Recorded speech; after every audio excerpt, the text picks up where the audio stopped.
standard for infection prevention, control, patient flow, waste management, staff protection, and emergency referral. Honorable Speaker and members, these facilities are part of Kenya's national public health preparation architecture.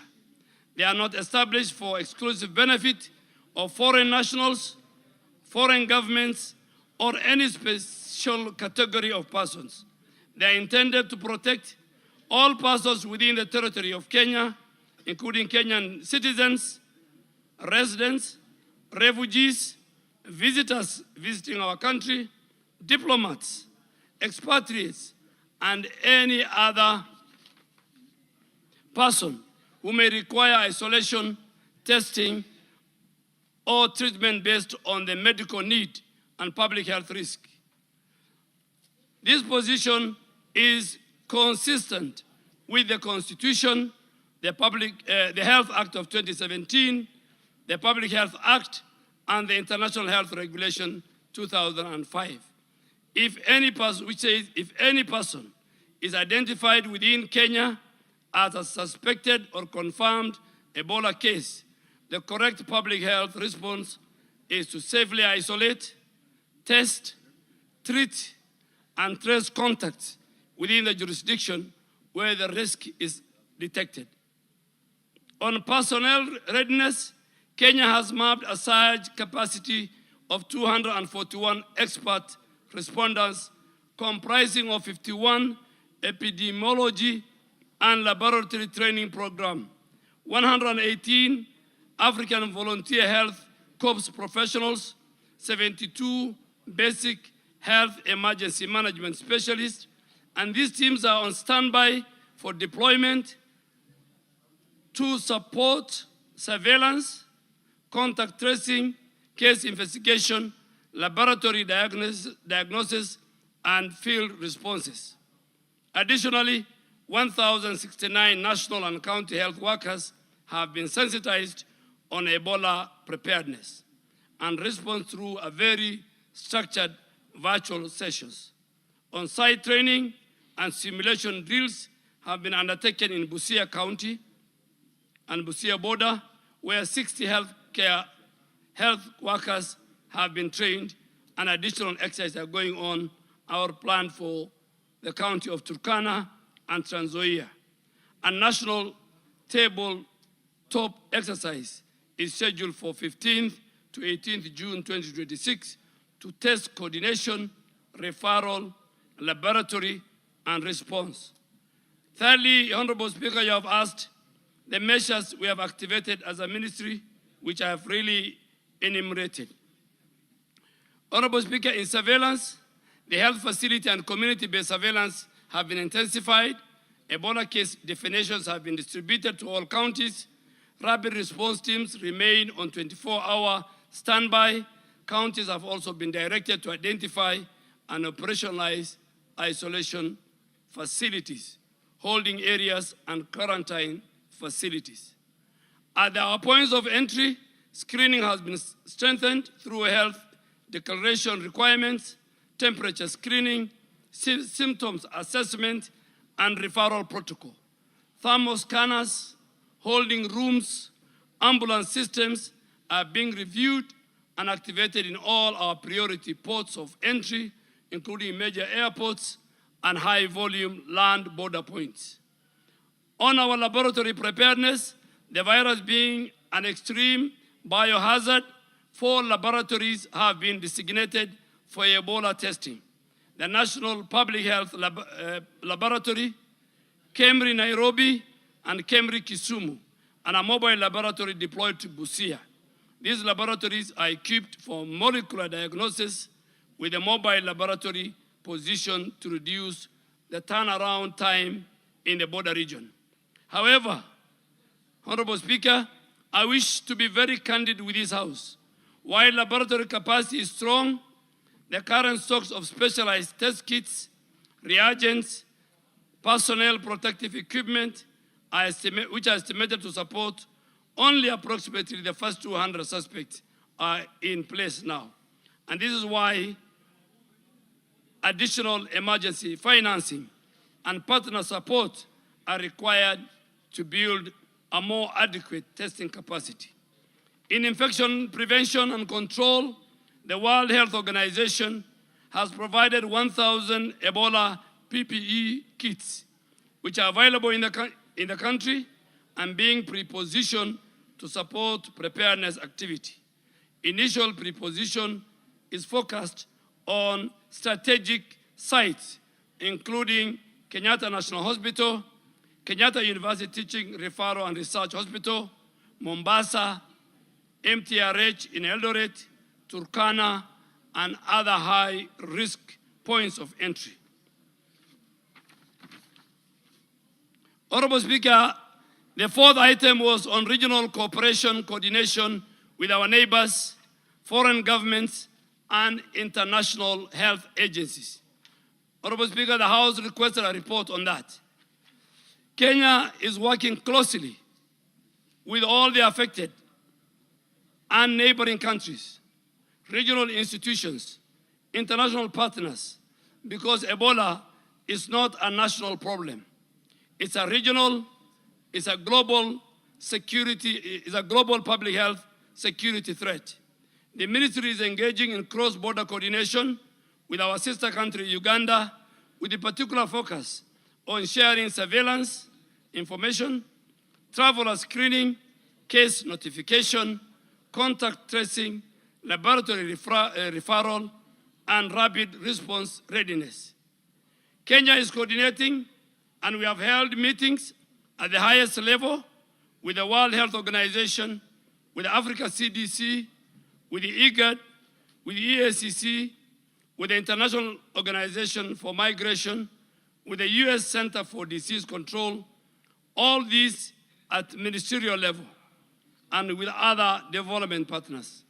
This cooperation is focused on surveillance, on laboratory support, on simulation exercise, on technical guidance, training, risk communication, logistics, and partner resource mobilization.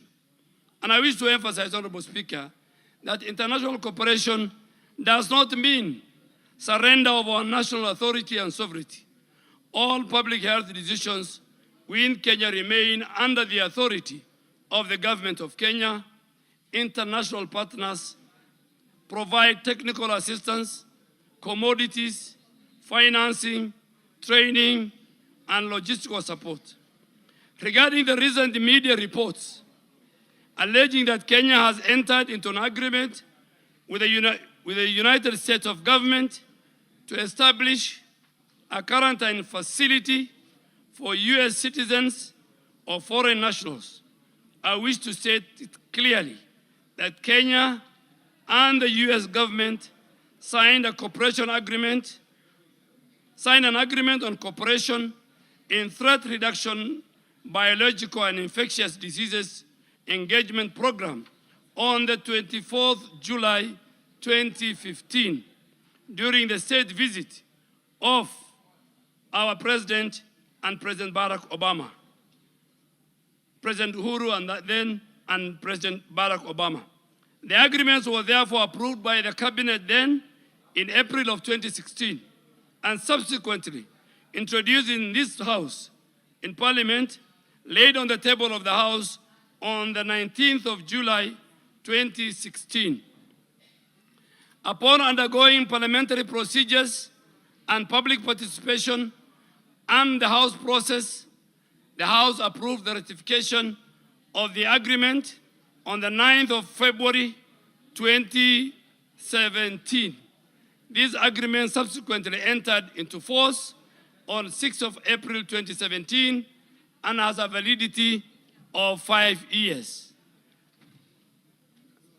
And Honorable Speaker, the renewing of this cooperation was again signed and came into force on the 5th of April 2022, which the annex I have provided.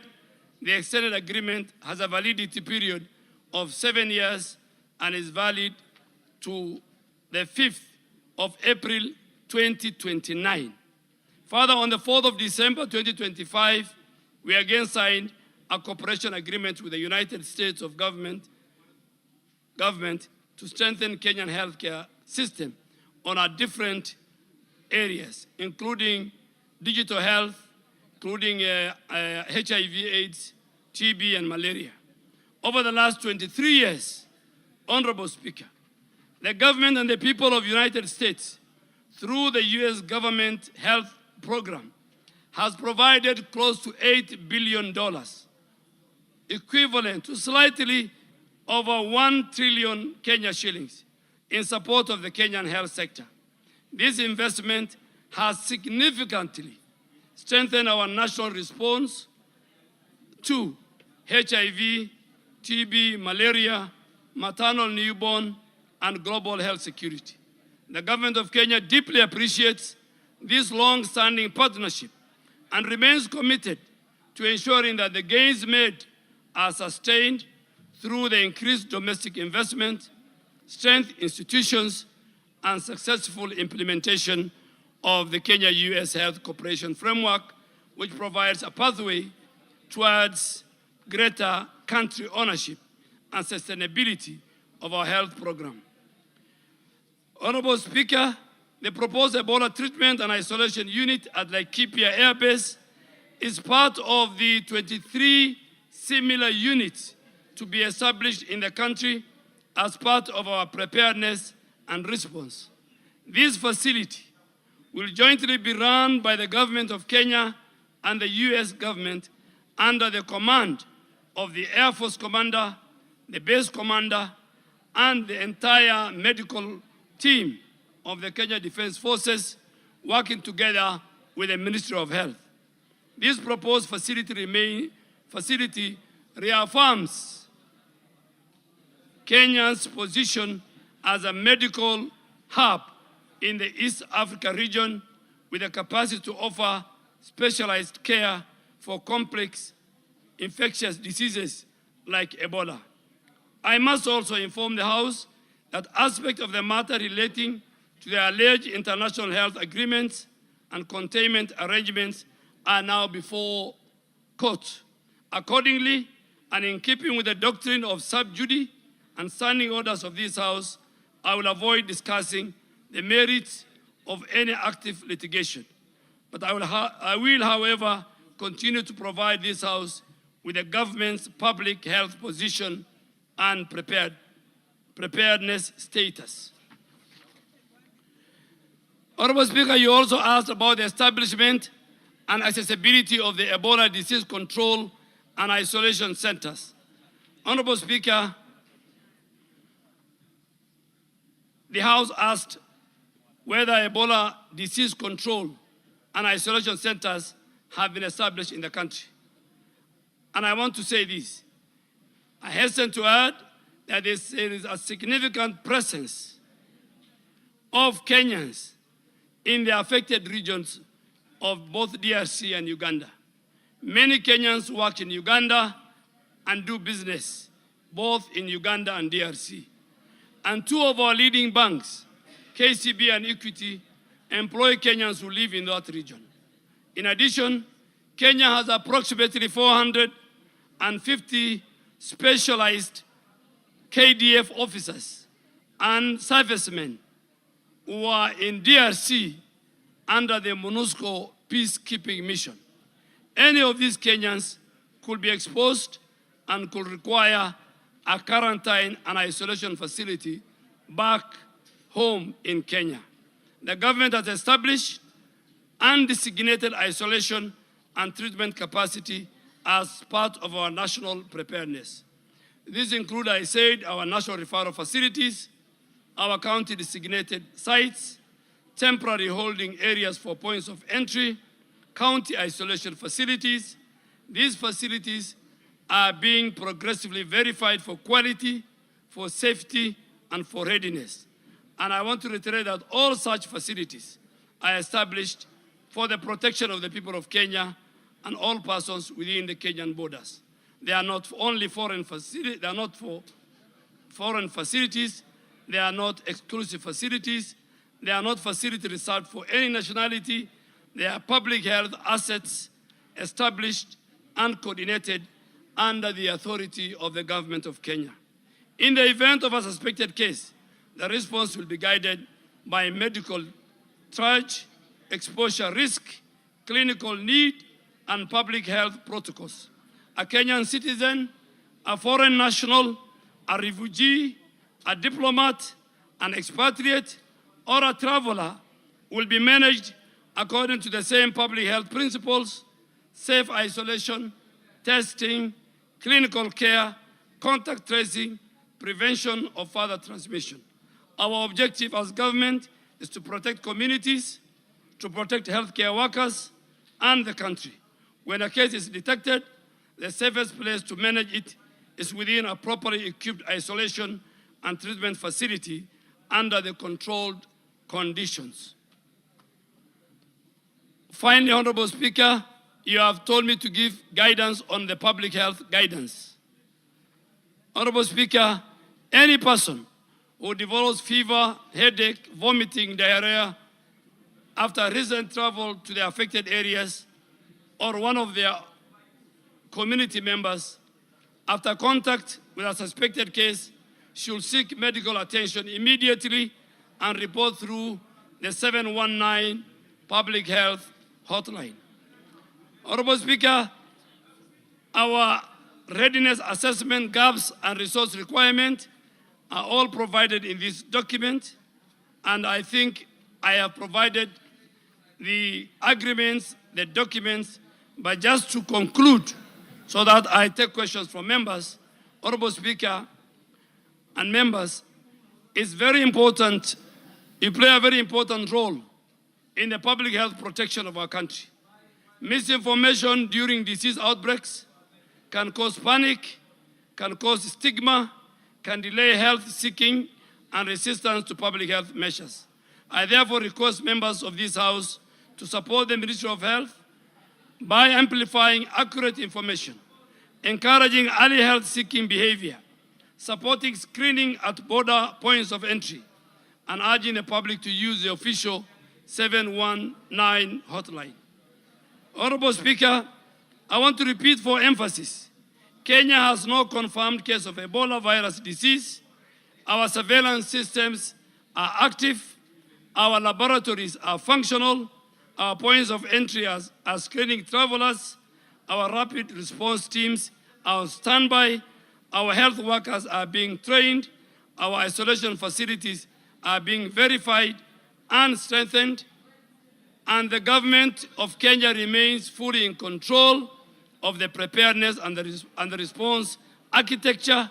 Our approach is guided by science, the law, the national interest, the public health protection, and the international obligation that as a country we have. We will continue to act transparently. We will continue to act decisively.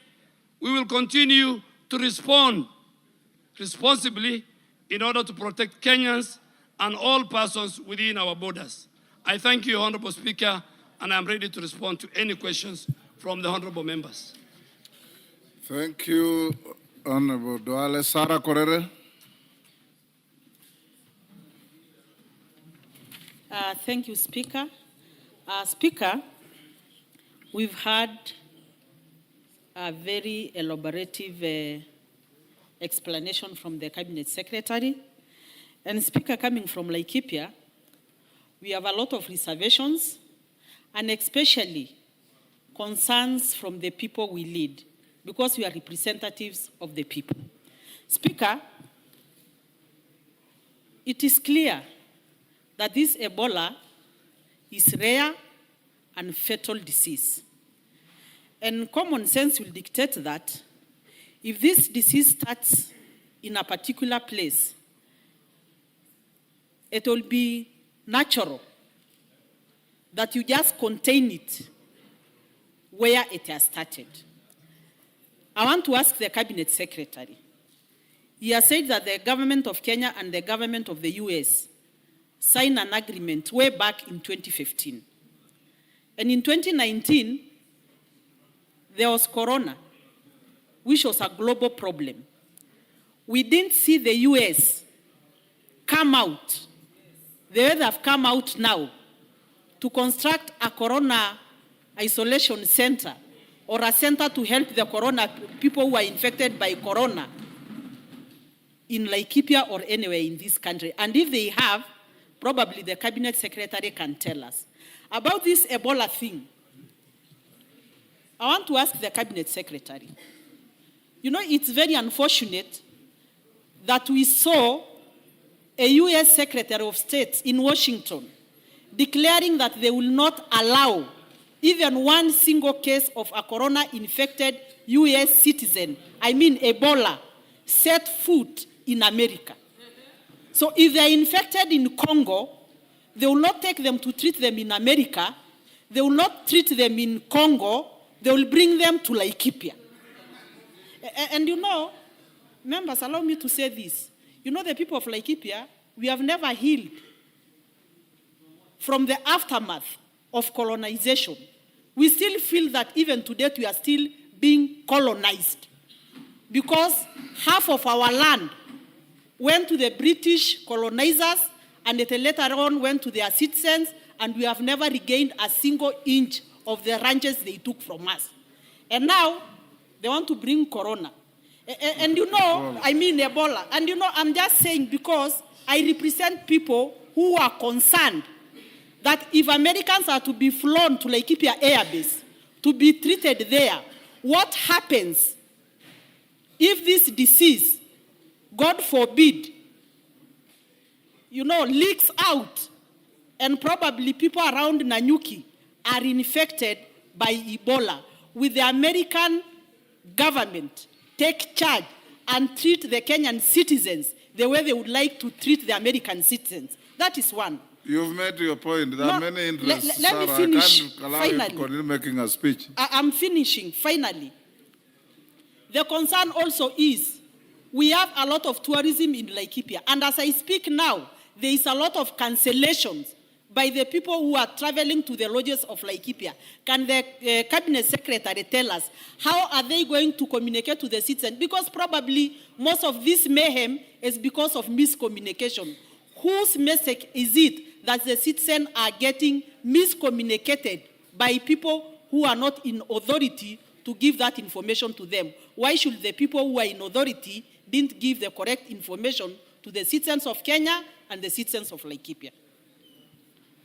Thank you, Sarah.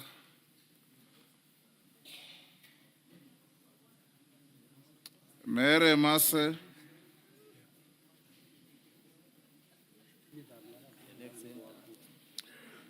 Avoid the temptation to make speeches. Ask questions. Thank you, Yes. Honorable Speaker. Honorable Speaker, and I thank you for giving me this opportunity because I'm from the border to Uganda, and my people are more at risk. My question is,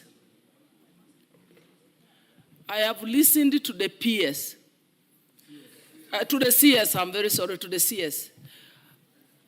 I have a concern. The ministry officials were in Busia County, Teso South at Alupe Hospital with a proposal to convert Alupe Hospital into an isolation center for managing Ebola. Honorable Speaker, I do not have any other hospital to serve the people of Teso South. None. It is only Alupe Hospital. So I want to tell the CS that we will resist that Alupe Hospital cannot be made an isolation center for Ebola. Whereas I support the government initiative for preparedness to protect the people of Busia because we are at the border, let another venue be identified to build that isolation center. But Alupe will not be converted, Honorable Speaker. Robert Mbui. Minister, I hope you are recording the members and the questions. I have to. Mbui. Thank you, Mr. Speaker. Mr. Speaker, listening to the CS, he was very clear when he said that Kenya has no cases of Ebola. And Mr. Speaker, the ministry should endeavor to ensure that Kenyan citizens are safe, because that is the purpose of this ministry. Now, we know that Ebola is highly contagious. There is this agreement that he says there is, because of sub judice, he cannot maybe table it before us. But Mr. Speaker, I want to ask him to just clarify. In that agreement, which is between Kenya and the US... He didn't say that. He didn't say he cannot table. In fact, the because agreement he has not tabled, Mr. Speaker. The agreement is here. Oh, we have it, okay. Yes. On the court case, the matters He said that he are will not delve contained in the into court matters case. sub judice. So, Mr. Speaker, I wanted to just find out, where in that agreement does it say that we can expose Kenyan citizens at the expense so that we can be able to save citizens of the US? It's very important that he points out that, because in my opinion, I think that cannot have been something that this House would have passed. And Mr. Speaker, finally, I also want him to clarify, is it true that this center that is supposed to be built in Mount Kenya region is supposed to be only meant to be used by US citizens and not Kenyans? He needs to clarify that for us. Thank you, Mr. Speaker. Yes, Ndindi Nyoro. Thank you very much, Honorable Speaker, for this chance. And direct to the point, I have listened to the CS, and there is actually no space in his speech about the view of Kenyans. I'm yet to meet one single Kenyan who is in support of having this quarantine in Kenya, Honorable Speaker. And it is important for the government to know that the government exists for the welfare of Kenyans. And Kenyans know when their space is being cropped, Honorable Speaker. Honorable Speaker, the US budget in terms of health is 860 times ours. Their technology is better in all respects, including biotech, Honorable Speaker. They have better capacity to handle these kind of issues than Kenya. Honorable Speaker, while the CS is here, I would request him. Kenyans have spoken in one voice. We do not want that facility of Ebola here in Kenya. Please listen to the Kenyan voices. And Honorable Speaker, as the CS is here, the CS should actually bite himself and the obligations to what the Kenyans are looking forward to. Lastly, Honorable Speaker, in terms of the fragility of our health sector, and also listening to some officials from the US proclaiming clearly that they do not want any case of Ebola in their country, how reckless would the government be in doing exactly the same that which the country that is the US do not want in their soil? As Kenyans, we refuse. The government must listen to Kenyans and desist from having this quarantine in Kenya. Yes, Mama Zamzam. Asante Mheshimiwa Spika, na mimi pia niweze kumwelezea waziri. Ndio, Ebola na kujitayarisha ni kitu kizuri sana, kwa sababu hawa ni majirani zetu, wengine wanatuuzia kahawa umumu, wengine wanafanya nini, lakini iwe ni kama kukinga wa Kenya peke yake, waziri. Lakini waziri, ikiwa, na mimi nataka niwaambie hata wale wabunge walikuwa hapa, kwa sababu inasemekana hiyo ilipita hapa bunge hapa, na Ndindi Nyoro ulikuwa hapa kwa hii bunge. Kwa hiyo ni vitu ambavyo mngeweza kukataa wakati ule, ili isiweze kupita mumpatie rais wakati mgumu. Waziri, mimi napenda kusema tu, kama Mwamerika amekataa kule kwake, hapa Kenya tukubali, na nasikia katika counties 20 ambao walikuwa wamekubali, Mombasa ilikuwa moja wao. Kama mama Mombasa, sitaki kuona mzungu kule anatibiwa Ebola. Iwe kama itajengwa ni ya kuangalia watu wetu peke yake, waziri. Sisi ni kitu kizuri na tuna support kama tuwe na preparedness. Manake sisi ni majirani, huwezi jua, na wanasema ina spray na unyevunyevu, either through sex ama maji ama mate. Hizo vitu tumesikia. Lakini sasa huwezi jua kitu yote za kutokea, Mheshimiwa Spika, kitu chochote chaweza kutokea. Na ikitokea iwe ni sisi wa Kenya peke yetu, isiwe kuwa ni mtu mwingine anakuja kutibiwa hapa, waende kwao ama warudi Kongo kule walipata ugonjwa watibiwe Kongo. Asante sana Spika. Yes, Ichungwa. Honorable Speaker, first I don't know whether Honorable Zamzam, but the Deputy Speaker tells me Honorable Zamzam is actually right, because the Minister did speak about... But that's what the Minister said. Bodily fluids. She simply said what the Minister said. So bodily fluids could be transmitted in many ways. The minister didn't speak in such good Swahili, or at all. So, thank you, Honorable Speaker. Honorable Speaker, let me first begin by thanking the minister for this statement, because as Honorable Sarah Korere has said, is indeed very elaborate. And also to note, Honorable Speaker, that at the time this agreement was tabled in this House, I highly suspect the Honorable Adam Duale, as leader of majority, is the one who tabled this report in 2015. And the subsequent one tabled in 2022 was tabled by the Honorable Kimunya, my predecessor, as leader of majority. And it is true that the agreement between the Republic of Kenya and the United States was tabled, debated, and ratified by this House. Therefore, even as we speak, I know there's a temptation, Honorable Speaker, to speak to the gallery. And I wanted to begin by asking the CS to clarify just one thing that he has already said in his statement, but which many of us probably did not hear, or we have blocked our ears from hearing it.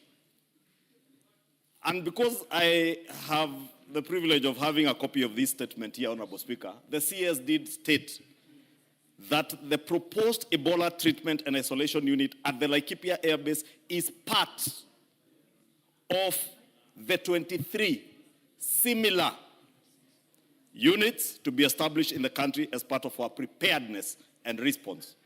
So I would want first, CS, clarify to us and to the country that we are not establishing one isolation center at Laikipia Air Base.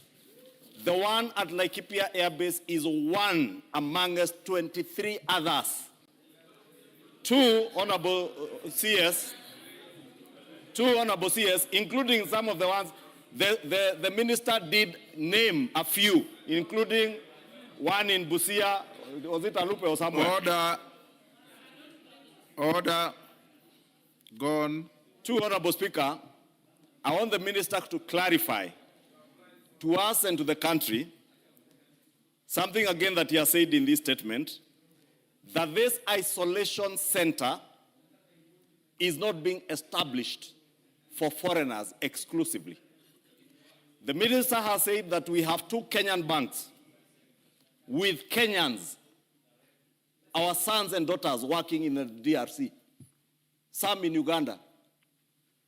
We have 450 of our armed men, our armed officers, who have given their lives to protect our lives in this country and the region, our region of peace.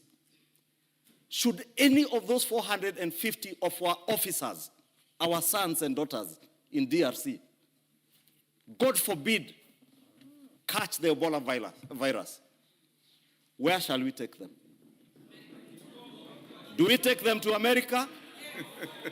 Do we leave them to die in the Congo forest? Or do we establish isolation centers as any responsible government and administration would do to make sure that should you, Honorable Speaker, this weekend, I traveled to Rwanda. Honorable Speaker, I traveled to Rwanda as a Kenyan. Yes, Millie, what is Any the point other of Kenyan order? would have traveled to Congo. Yes, Millie. Sorry, Mr. Speaker, I had to interrupt the majority leader, especially now that I'm in leadership of the broad-based. But I'm just wondering, is the honorable member in order to imply that the United States of America is irresponsible by not setting up their own facilities in America, because Kenya is responsible setting up one in Kenya? Are you in order implying that America is responsible by not setting up in their own country when they are a superpower and we are a minion power? Are you, even Honorable Buru is still looking for power and you are bringing, are you suggesting that America is irresponsible by any chance? Honorable Millie, are you saying that America is incapable of being irresponsible? Mr. Speaker, I am actually asking for clarification. I am not saying Yes. Mr. Speaker. I plead the Fifth Amendment. I just want to know from the... Okay. Honorable Speaker, in direct response to my sister, Honorable Millie, I am very well versed with our standing orders. I would never allude to the irresponsibility of a friendly nation on the floor of this House. I will not do that. But my point was, Honorable Speaker, back to my point, that as a responsible country, should we or should we not have isolation centers? Because this disease, we can't run away from the fact that it is there, and it is there in our neighborhood, in this region. Therefore, the question that I wanted the CS to clarify, Yes. and I'm saying this, Honorable Speaker, deliberately in a leading manner, so that the CS clarifies for us and for the nation, this isolation center, from what I read in his statement, you know, Honorable Speaker, the problem is that members don't listen, like the member for Aldai is making noise and distracting me. And that is why maybe we may have missed some of the issues the CS has said. Because my understanding, and that is the clarification I sought, was that this isolation center is for preparedness, even to cater for Kenyans who may catch the disease, whether it is a staff of KCB, Equity Bank, or one of our armed officers who are working in DRC. Should they catch the disease, for instance, the military, the natural thing would be if I was the commander-in-chief or the CDF, airlift anyone in an isolated manner to the airbase, to the isolation center there, to be treated there. But a truck driver, Honorable Speaker, who catches the disease in DRC, in Goma, and probably is detected at the Busia border. Is there a facility at the Busia border? Because I have read about the laboratory testing there. Maybe among us, the 23, the CS should also clarify, where are these other 23 centers to be established? Do we have them around the border with Uganda and where the trucks are passing, both legal and the illegal crossings? Because I see in his statement he's spoken about the legal crossings. But there are also illegal border points.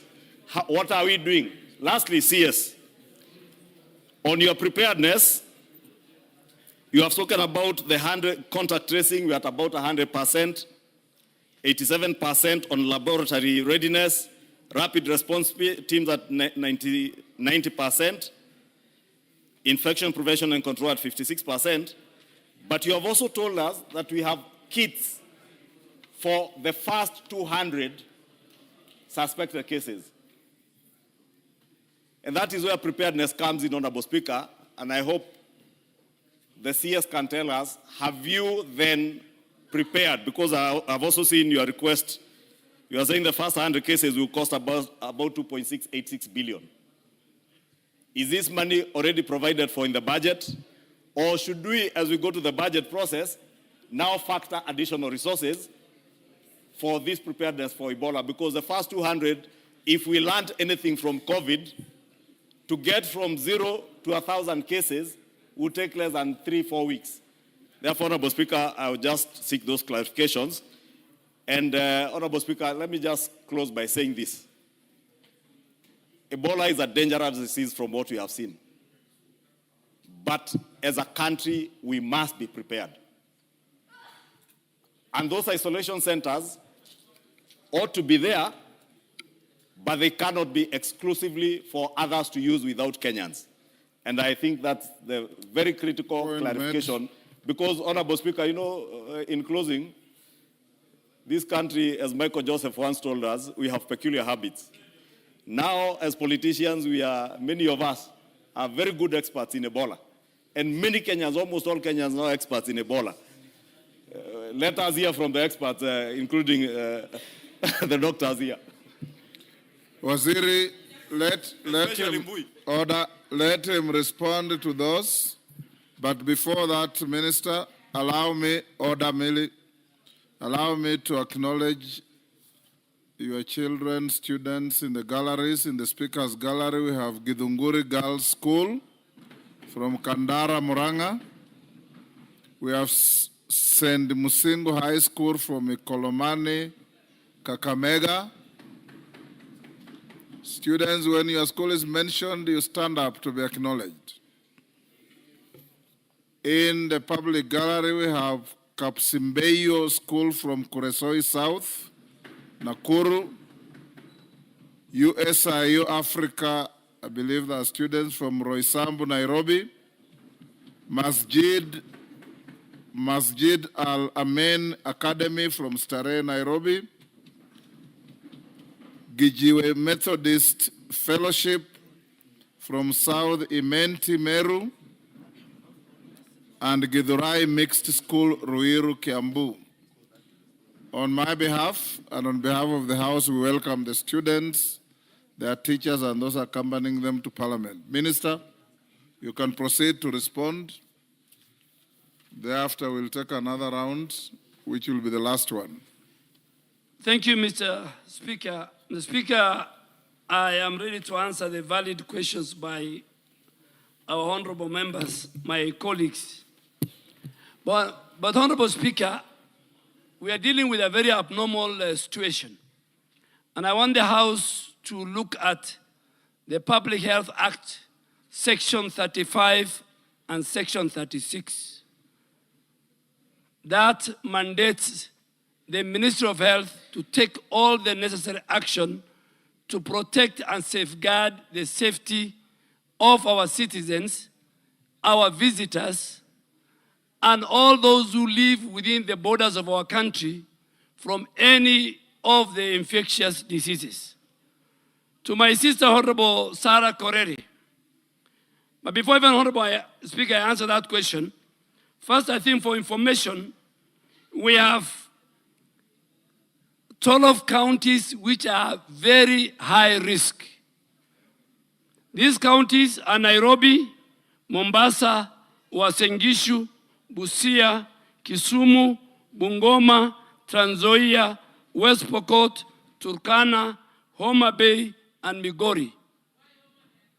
And this is because of the air, the road, transport, and the northern corridor. Then we have got high risk. The first one was very high risk. The high risk counties are 13. These are Vihiga, Kakamega, Nakuru, Kericho, Nandi, Kiambu, Machakos, Makueni, Kilifi, Taita Taveta, Isiolo, Elgeyo Marakwet, and Garissa.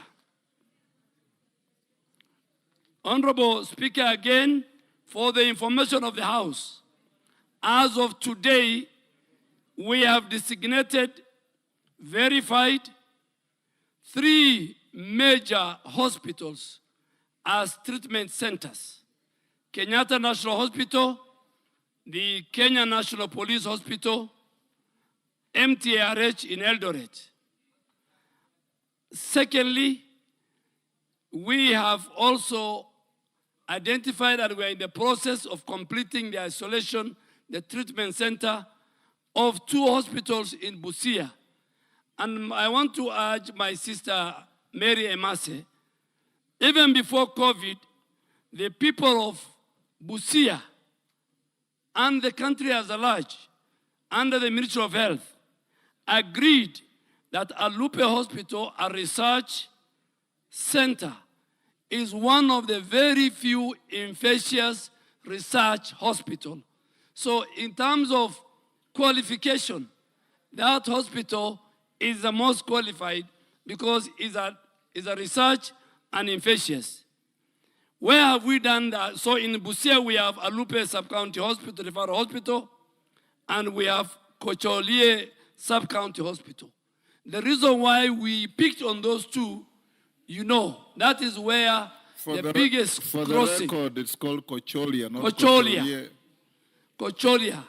That is where the epicenter in terms of crossing from either DRC, our tracks, and the movement are. But we are doing assessment of these sites in the following counties. And Honorable Speaker, under the Public Health Act, we don't need to do public participation. We are not going to consult citizens. Even members of parliament here, when they fall sick, they rush to their doctor to make sure they get the best treatment. So this epidemic does not require any consultation. Tomorrow, God forbid, if Ebola is found in this country, this house will call me back here to this chair to ask me why are Kenyans dying. So before Kenyans die, before Kenyans are infected, we as a government have a moral, constitutional responsibility to protect both Kenyans and other people who are non-Kenyans who live within our border or who transit within our country. Honorable Speaker, on Laikipia Air Base is one of the 23 quarantine isolation center we are building. And we will not stop it. Why we are building? We are building in the air base, far from even, and there are a number of reasons why.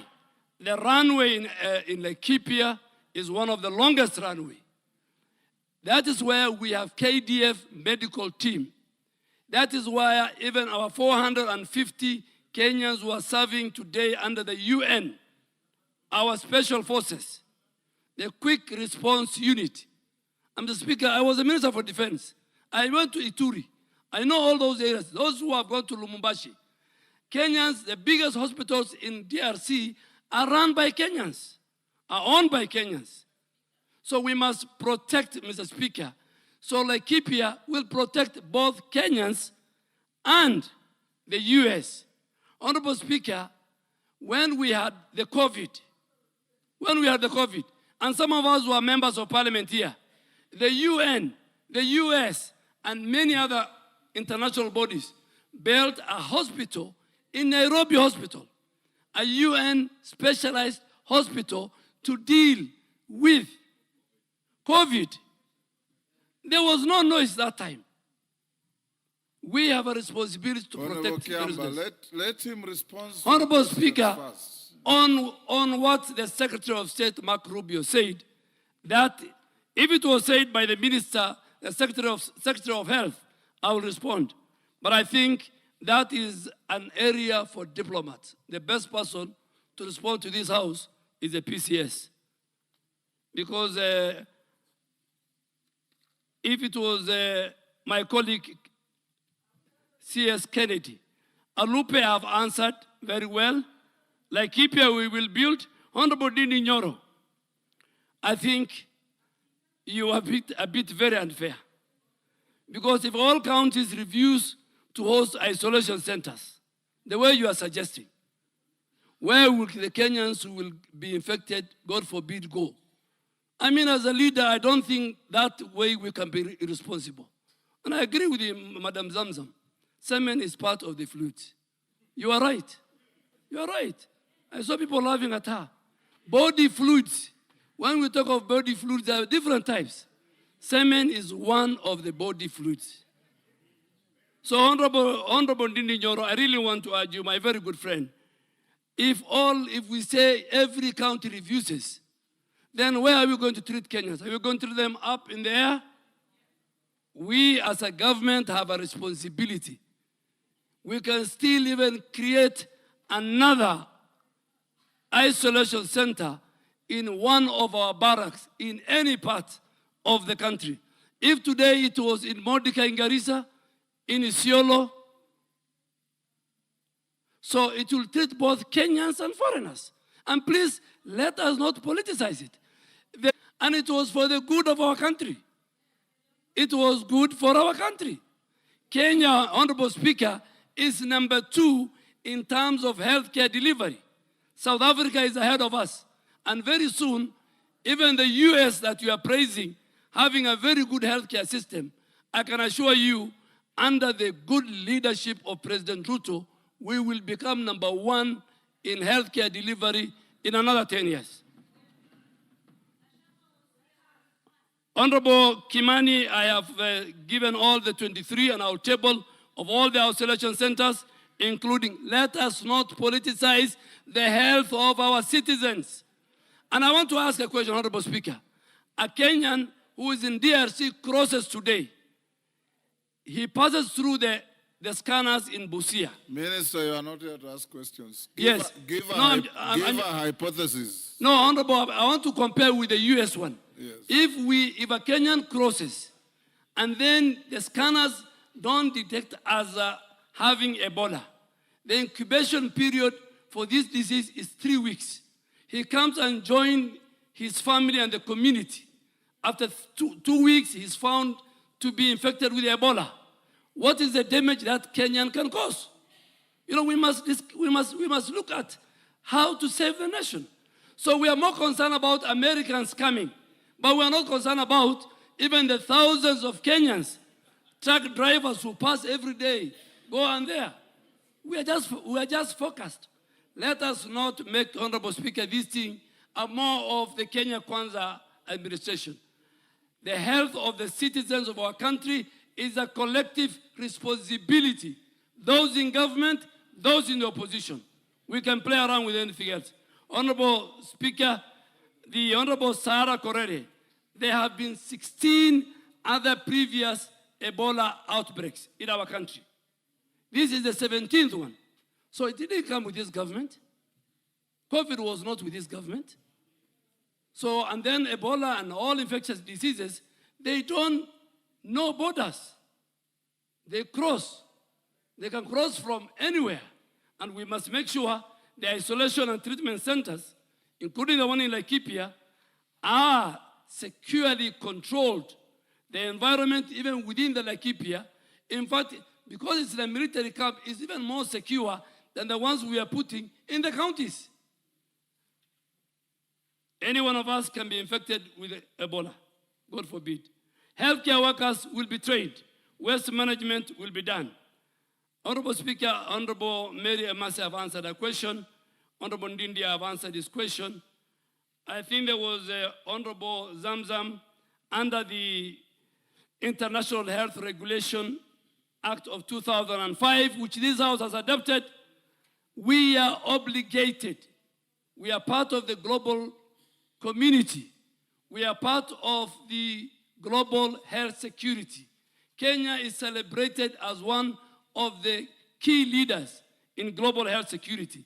We are obligated not only to take care of our own, but we are obligated to treat, to detect, and make sure even those who are not Kenyans, but who are within our border, must be taken care of, so that we are not safe until all of us are safe. I think the Honorable Deputy Minority Leader, my old colleague, the facility is receiving patients. Is what we have passed in the House was on infectious, biosafety, biological, which were all stipulated in the agreement. And Honorable Speaker, I have carried all the documents for this House. It was there before. You can get it from the Hansard, how it was passed, but I still have copies at the Ministry of Health. So quarantine is not only for Americans, even Kenyans will be isolated at the facility, and I have highlighted the huge Kenyan population in DRC and Uganda need our support. Honorable Speaker, I think most of the questions I have answered.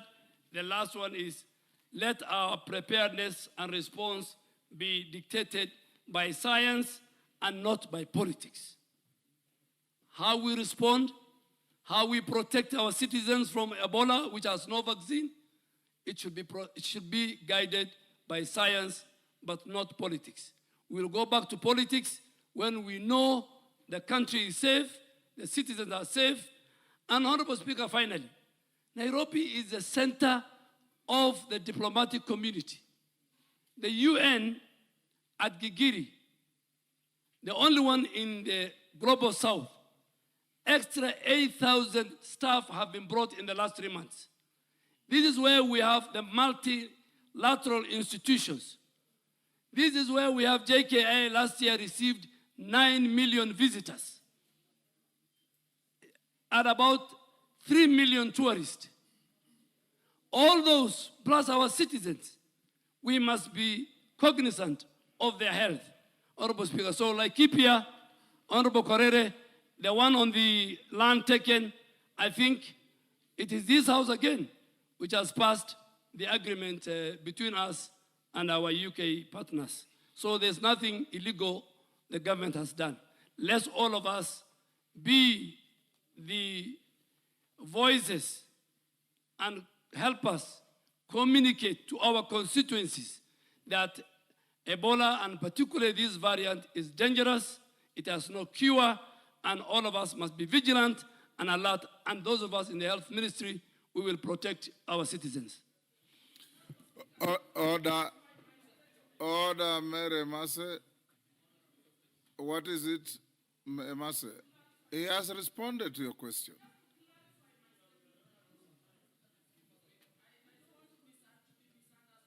What is it you want to clarify? You want to recount what you said? Thank you, Honorable Speaker. Honorable Speaker, I do not want to be misunderstood. In Teso South sub-county, I have 2 sub-counties. The only hospital I have offering the normal medical services to the community is Alupe. Honorable Speaker, my position and the position of the people I represent is that there is enough land in Alupe. Let the ministry build an isolation center for quarantine purposes, away from the hospital, but not to take the hospital for that purpose. That is what we are objecting. Point made. You have made your point, Mary, and you and the minister are saying the same thing.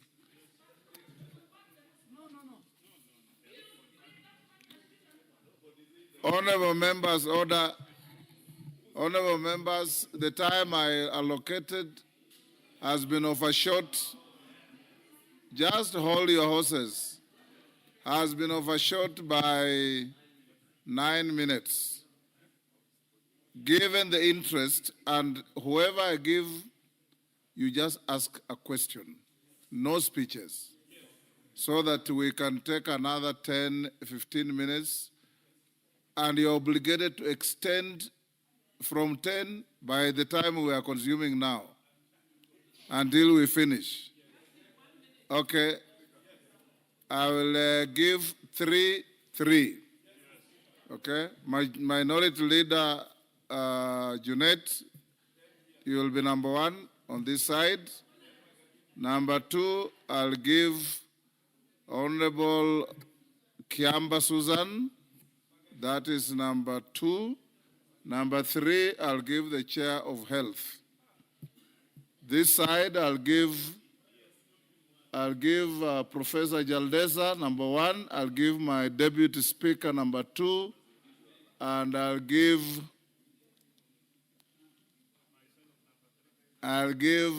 Madenge, number 3. I've already given members of your committee. So let's start with number 1 in quick succession. Junet, I'll come to you. After Junet, Kiamba, after Kiamba, Nyikal, in that quick succession. Mr. Speaker, thank you very much for giving. Mr. Speaker, I want to ask this. But having noticed that, Mr. Speaker, there is a ratified document by this House. Mr. Speaker, members should take very serious when the Speaker is putting a question. Of as many of that opinion say, you just say, you don't know you're ratifying something that's going to bring a disease. So be careful next time. Next time, be careful, please. But Mr. Speaker, my question is, I have condensed this thing into 2 aspects, Mr. Speaker, and I want the Minister to clarify. What Kenyans are grappling with, Mr. Speaker, is how does the government intend to safeguard Kenyan sovereignty and decision-making authority? Just explain to the House how you have safeguarded your sovereignty and your decision-making. And then lastly, whether it is the foreign governments that will decide who gets admitted to those facilities, and whether you have done public and security assessment, and whether you have done that report public. If you answer those 4 questions, then Kenyans will be safe. Thank you very much. Next, Kiamba. Thank you, Honorable Speaker. I think my first one was point of order. Is it in order, there is no Honorable first Speaker? one. I've given you to ask a question. A point of order arises when a member is on the floor. There's no member on the floor. ask the question. If you don't, you yield the floor. Thank you, Honorable Speaker. I would want to ask the minister, now that Kenyans have spoken loudly and clear, that the context has changed and we no longer want this center, what is his recommendation? Does the wishes of Kenyans become irrelevant, or can dynamic Kenyans think, or once something is passed in this parliament, it's passed in heaven? Thank you. Yes, Dr. Nyekal. Thank you, Mr. Speaker. Mr. Speaker, let me ask one. Who will be admitted in this facility, and what would be the criteria for admission? 2, will people who are already sick be transferred to this admission? 3, will people other than Americans be admitted in these institutions? And on the contrary, will Americans be admitted in the other 23 institutions that were put in place? And why didn't we... Carl, I gave you an opportunity for one question. Okay, then let me just, I'll ask 3, I'll leave it there. But let me make a comment about the agreement, because I know the agreement, I remember the discussion, and I've had time to look at it.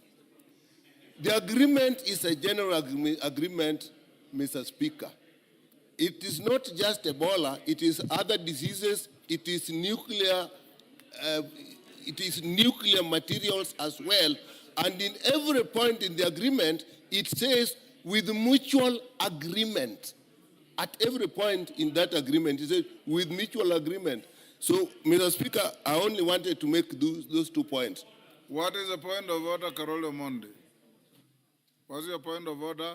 Honorable Speaker, is it in order for the chair of the Health Committee to mislead the House and the nation that in those 2 agreements, which I have here and which I've read, there's a clause that provides for the establishment of an isolation and treatment center in case of any outbreak of Ebola or any other disease? There's none. I can read them out for you. If it is, that. Show us, tell us the article. Order, Honorable Carolo Monde. Order. Mr. Speaker, I say... Dr. Nyekal, I heard you clearly. Take your seat. Take your seat. Carolo Monde just wanted an entry to make an inflammatory statement. Yes. You never said that. Jaldeza? Jaldeza? Here, thank you. Order, Carolo Monde. Nyekal never said what you are saying. I'm closer to him. And I listen to all of you. Thank you, Mr. Speaker. Thank you, Mr. Speaker. I want to tell the House that Kenya is lucky to be having the leading and the best researchers in this region. Kenya has been taking leadership in leprosy research at Alupe, which was an isolation center. Mr. Speaker, when HIV started, HIV patients were actually isolated until people learned that it's not such contagious disease. And it was based at Cambridge, and it has done very well. And the research work which was done and the researchers were left behind for the country. Mr. Speaker, last COVID was such a threatening disease that we were actually trying to look for beds for patients who have COVID. And people are going to all sorts of funny places, including some hospitals in Kibera, and it saved people's lives. But the good thing, the Nairobi Hospital East Wing, was left behind for the hospital and for the country. What is the point of order? Oh. Mr. Speaker, Point of order. Let's hear him. is it right for my colleague to refer to Kibera as funny hospitals, even in Kibera? Is Kibera not a constituency? Yes. It's demeaning my constituency. Go on. Mr. Speaker, Kibera is a constituency, and it has the highest concentration of people in this country, and it deserves better services. Mr. Speaker, my point is this. Mr. Speaker, when this Ebola virus outbreak ends, what will be the benefit left for the country? That now we can say the country benefited financially in terms of resource and research from this outbreak. Deputy Speaker. Honorable Speaker, I would like the Cabinet Secretary to confirm to the members here who have objected to having the quarantine centers in their own counties that in our case, Uasin Gishu County is one of the quarantine centers. And because of our close proximity to Malaba border, we can be at risk and our people can be at risk. And that is the reason why we are not politicizing it. We are welcoming it because we know they'll take the necessary steps to make sure that we don't risk. And also, I want the Cabinet Secretary to also confirm to members that you're not going to endanger our health because of politics. This is a highly infectious disease. In fact, it can warrant calling of a state of emergency in the country. It is not a choice for people to make or a court process. The moment the country, if people's health is endangered and livelihoods are at risk, we might not even be, you're not supposed to even question. So I think it's important to know that that is not something that is within our prerogative to say, I don't want this hospital, or I do not want that hospital. And for Honorable Karoli Omondi, if you look at page 5, you will see the participants intend to collaborate in the following areas: surveillance and outbreak response. What is exactly happening now is surveillance and outbreak response. All the steps that the Cabinet Secretary has read here are exactly those. Thank you, Honorable Speaker. Madenge.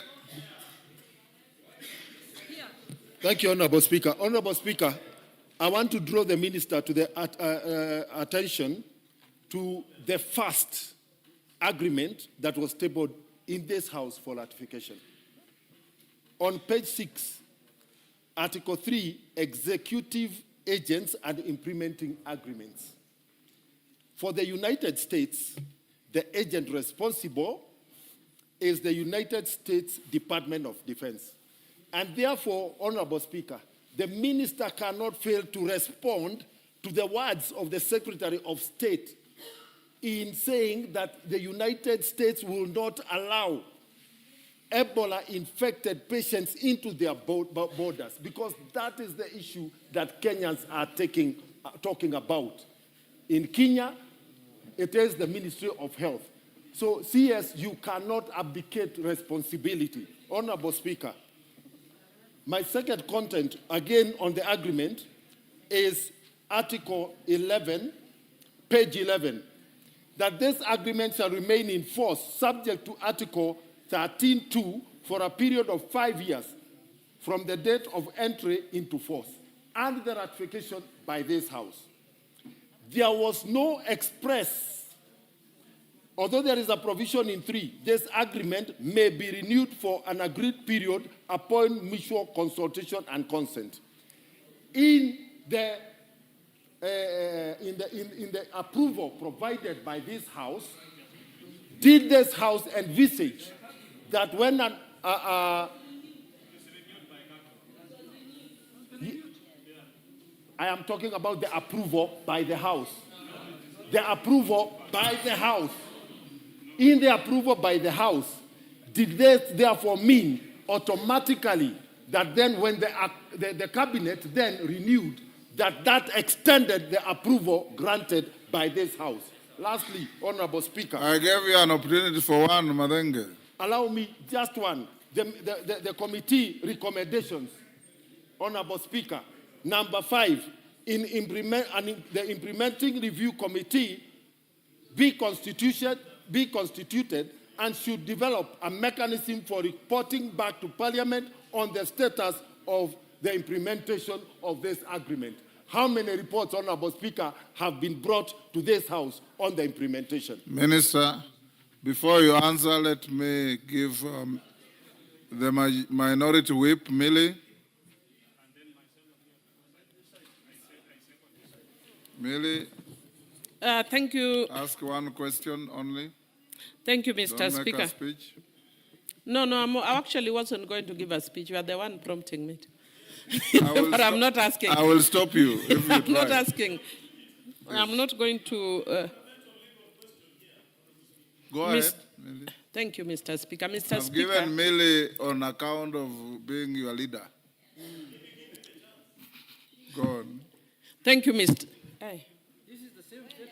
Mr. Speaker, you can see Suberians are disturbing each other. Mr. Speaker, mine is really very, very simple.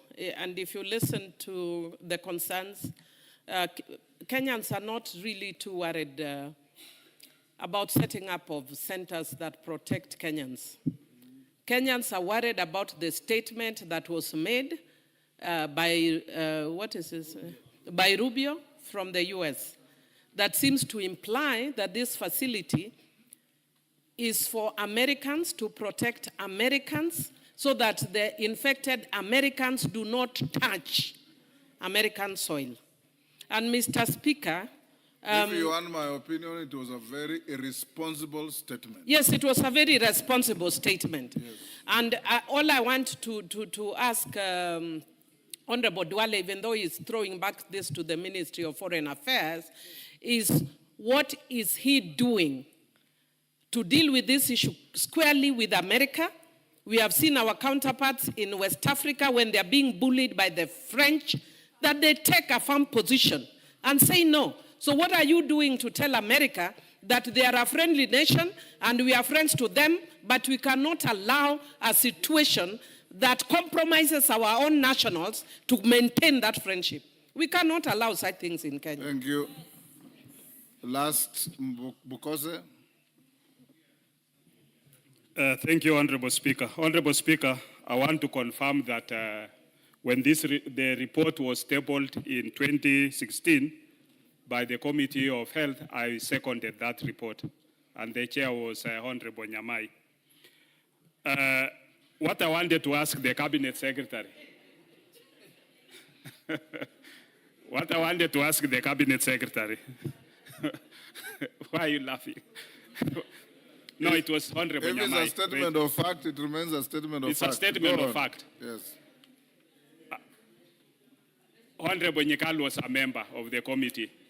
And Honorable Speaker, one funny thing about that report is that when we put into the dailies to ask for public participation, there was no single memorandum from the public.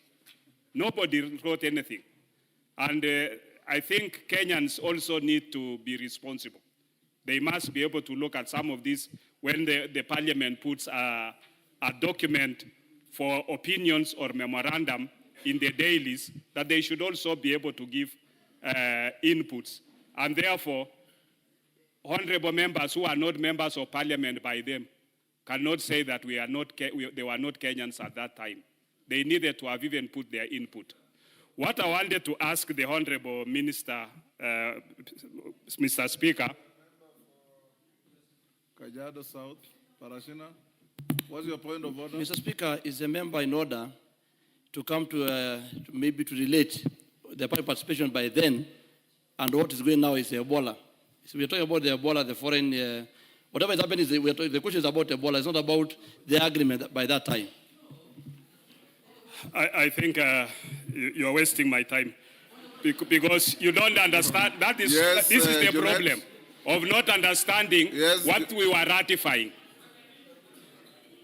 Honorable Speaker, what I wanted to ask... Honorable Junet, what is it? Hold your horses. Mr. Speaker, Dr. Pokose should have given us more information that Dr. Nyamai was the chair and he was the vice chair. Yes. He put it like he was a member. No, I was a vice but Mr. Speaker, just to... He said he seconded. Yeah, but he was the vice chair of that committee. Yes. Mr. Speaker, the fact of the matter that is coming out today here is that Parliament ratified this treaty, Mr. Speaker. Yes. Let us be open to Kenyans. We gave them opportunity to give their public participation. We ratified. We told Americans, do what you want to do. Yes. And when the Speaker says, as many of that opinion say, don't cheat Kenyans. It is true what minority leader is saying. We ratified the agreement as the National Assembly. and it became the law of Kenya, because by ratification, what it means is that it becomes part of the law of the country.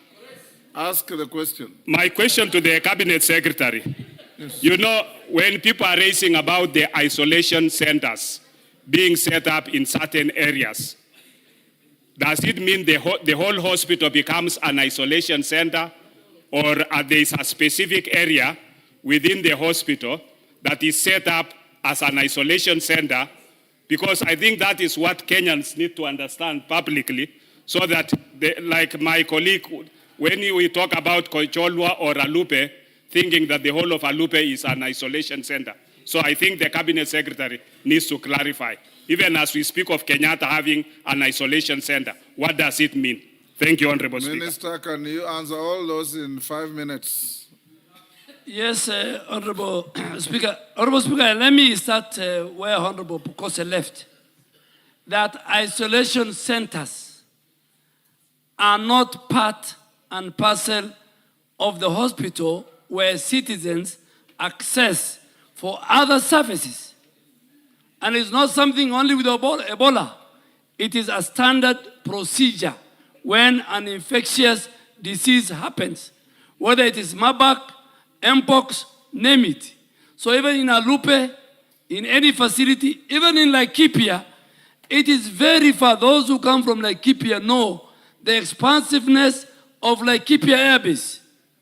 It is far from the base and all the facility in the base. So no hospital. Honorable Chair, Honorable Junet asked whether the issue of our sovereignty. And in my statement I say, and I want to emphasize, that international cooperation does not mean surrender of our national authority and sovereignty. All public health decisions within Kenya remain under the authority of the government of Kenya. International partners and governments, including the US, they provide technical assistance, they provide health commodities, they provide finance, and I want to thank the US government, the only one so far, apart from WHO, who has provided 1.7 billion for just only Ebola. They provide training and logistic support within the framework approved by the Kenyan authorities, and which is consistent with the Kenyan laws. So, Honorable Junet, I want to assure you that all the facilities which are being established, including the one in Laikipia, for the protection of the people of Kenya and all persons within the Kenyan borders, they are not foreign facilities. They are not exclusive facilities. They are not facilities reserved for any nationality. They are public health assets established and coordinated under the authority of the government of Kenya. Honorable Speaker, Honorable Sholei, I think, made it very clear. We have a moral responsibility. Every county where we are setting isolation, quarantine, treatment centers, they are based on science and the law. And it's done by experts who are Kenyans. Honorable Madenge, you are a member of the health committee. You know that I have never shied away or abdicated my role as a minister for health, and I'll never do it. But this agreement first was signed by Minister Macharia. It was again extended by my very good colleague, the current Minister for Agriculture, Kagwe. And when an extension is being done, it only requires one ratification by the House. So the House has passed, the way we have passed many other many other agreements, and this is all to protect our people.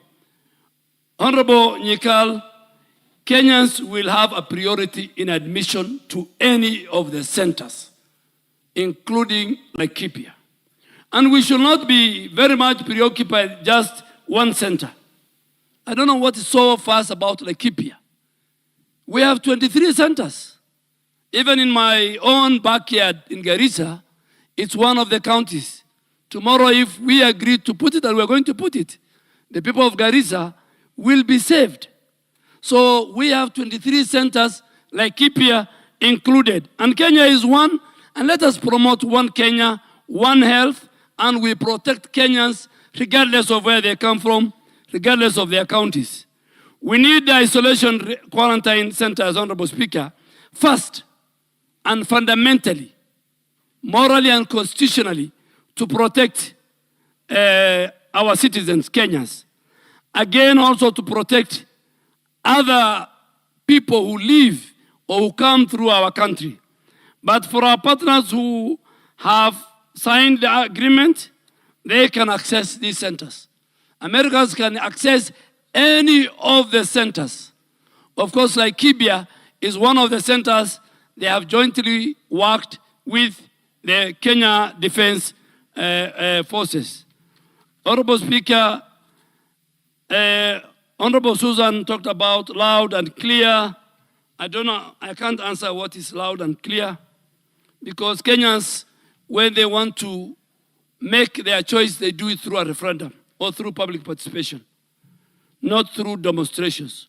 And the health of our citizens cannot and will not be decided by 3, 4 people, 10 people who will demonstrate outside MOH.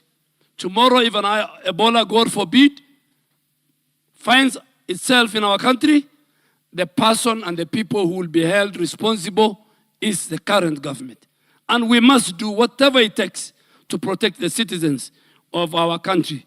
Honorable Speaker, Honorable Jalesa and Honorable Jalesa, I think, he said we did this.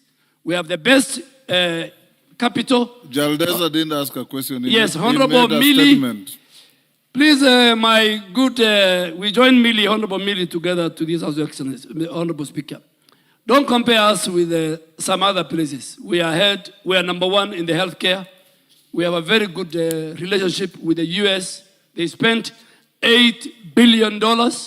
Today, the gains we are proud of in HIV, in AIDS, in malaria, in the capacity of the laboratories in Kisumu, like Kemri, CDC, Walter Reed in Kericho. Those were built because of the partnership we have with the US government.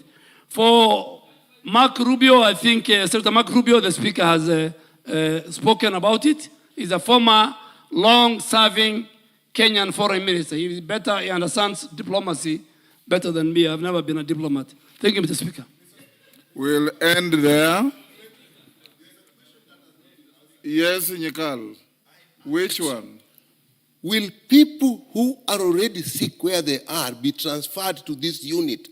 Mr. Speaker, I ask that question because science and international practice is when people are sick of a disease in a pandemic or an epidemic, you treat them where they are. You don't move sick people to a place where there's no disease. I would want a question to that. And Mr. Speaker, let me also say, this agreement does not oblige the government to put an Ebola unit. This agreement was general. Yes. Honorable Speaker, even to Honorable Nyekal, even here members are sitting. We transfer our patients from one hospital to another hospital. Why do we do it? Because we want them to get better care. The healthcare system, and I don't want to be misquoted, the healthcare system there and the healthcare system for a Kenyan who gets sick. I am sure all of you sitting here, if your next of kin gets Ebola in DRC, the first thing you'll do is to bring to a better healthcare system in Kenya. Honorable Speaker, and I don't want to talk about hypothesis.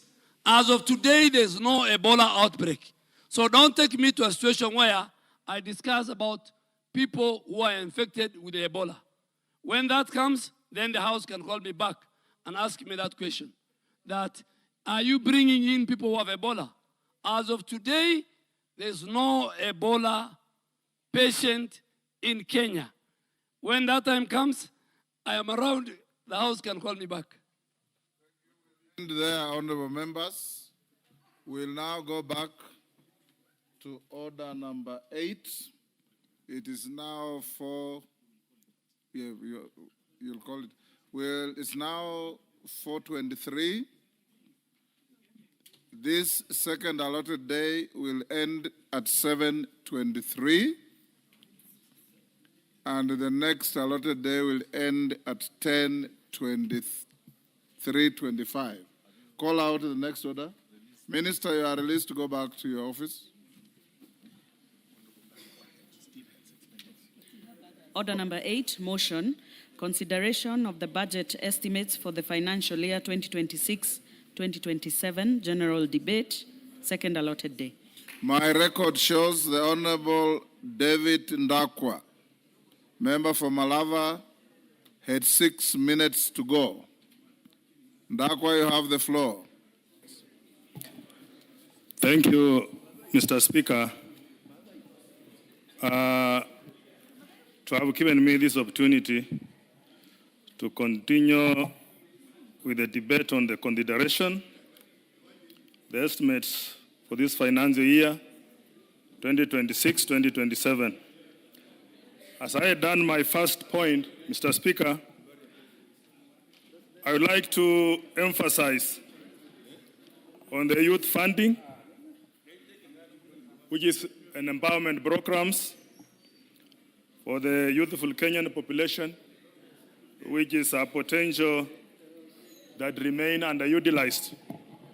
Mr. Speaker, to the little economic and employment opportunities, we must allocate more resources towards vocational training, enterprise development, innovation hubs, sports and digital skills. Mr. Speaker, we need to offer youth affordable credit facilities so that they can empower themselves where the employment is scarce in our country. Mr. Speaker, sir, empowering our youth is not just about expenditure. It is about investment of this country into the youth, which is for the future and the prosperity of this country, looking at the stability of the economy. Mr. Speaker, I'd like to comment something on education, whereby an educated society is empowered. An empowered society, Mr. Speaker, in the nature that we strongly advocate and enhance the funding of this education sector. Mr. Speaker, sir, education remains an equalizer to our standard of life, and most effectively is a tool in fighting poverty and also creating job opportunities. Looking at this budget, Mr. Speaker, we look at the allocation and find that it has been given a substantial amount of 789 billion towards education. Mr. Speaker, sir, this is a good gesture on infrastructure development. Mr. Speaker, sir, on the recruitment of teachers, whereby we need to have GSSC teachers to be confirmed because they are serving on contract. Mr. Speaker, sir, we are looking at the allocation of bursary, whereby the needy students are to be helped to enhance in the academics. Mr. Speaker, sir, bursary also as a conduit for getting to understand the measure of academic in our law society. The money that is given to education should be given a latitude in bursaries, whereby bursaries in our constituents is also giving lifeline to the low earners in our society. Mr. Speaker, sir, we need digital learnings to be enhanced and also some improvement in learning environments, not just in local areas, but also in urban areas.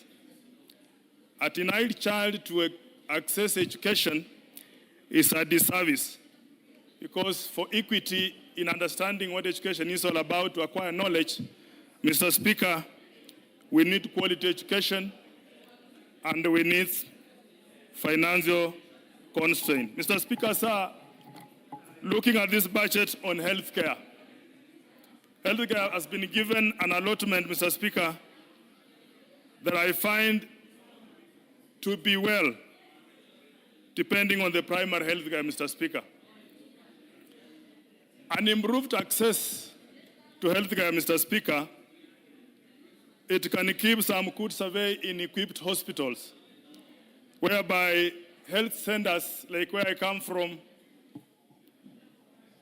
Kamchisu dispensary, has got its alignment to understand and be given a leeway to make sure that we are accessing health facilities with no difficulties. Unemployment given to our medical practitioners, Mr. Speaker, sir, where they are not motivated, you will find that their working condition is very poor, which is leading to demoralization. Mr. Speaker, sir, we need to strengthen universal health care, because most of our vulnerable in the society are the one getting pressure to tip into their pocket for them to get treatment. Mr. Speaker, sir, we have been talking about Ebola.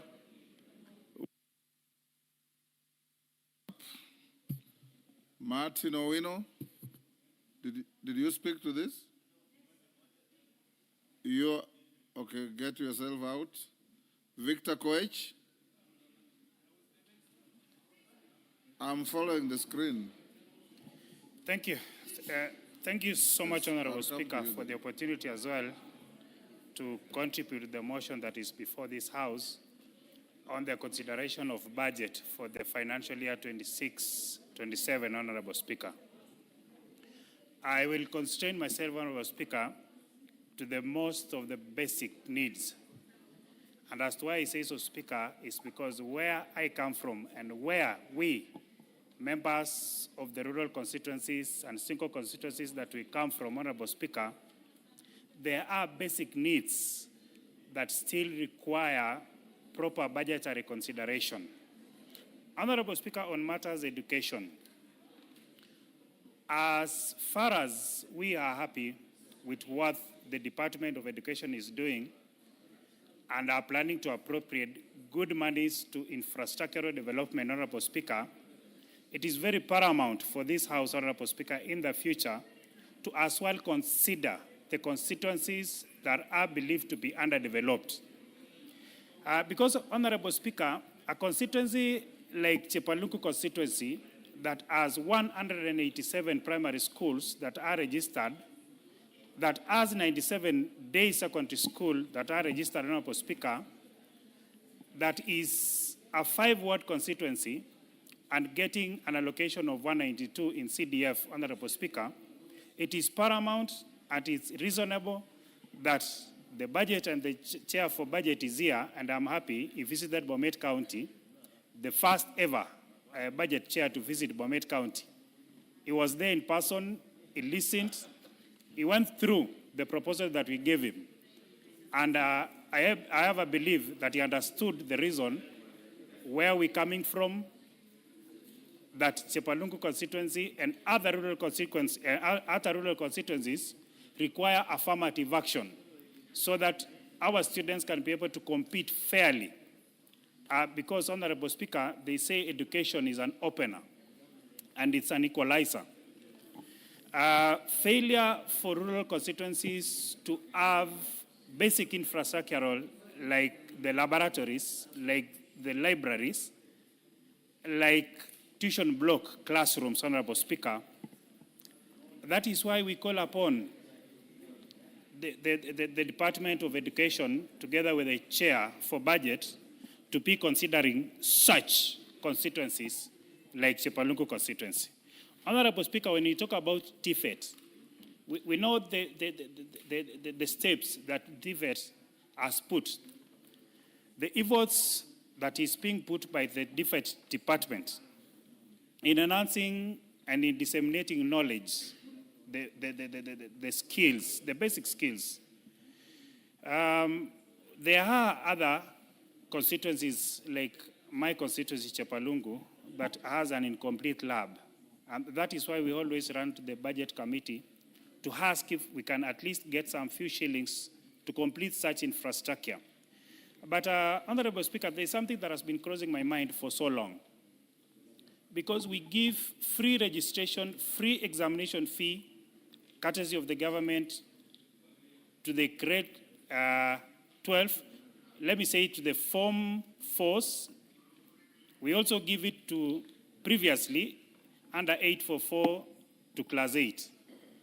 When it goes to the tertiary level, and I'm specific to TVETs, Honorable Speaker, a student or a learner who wishes to sit for exam is being asked to pay to a tune of 12,600.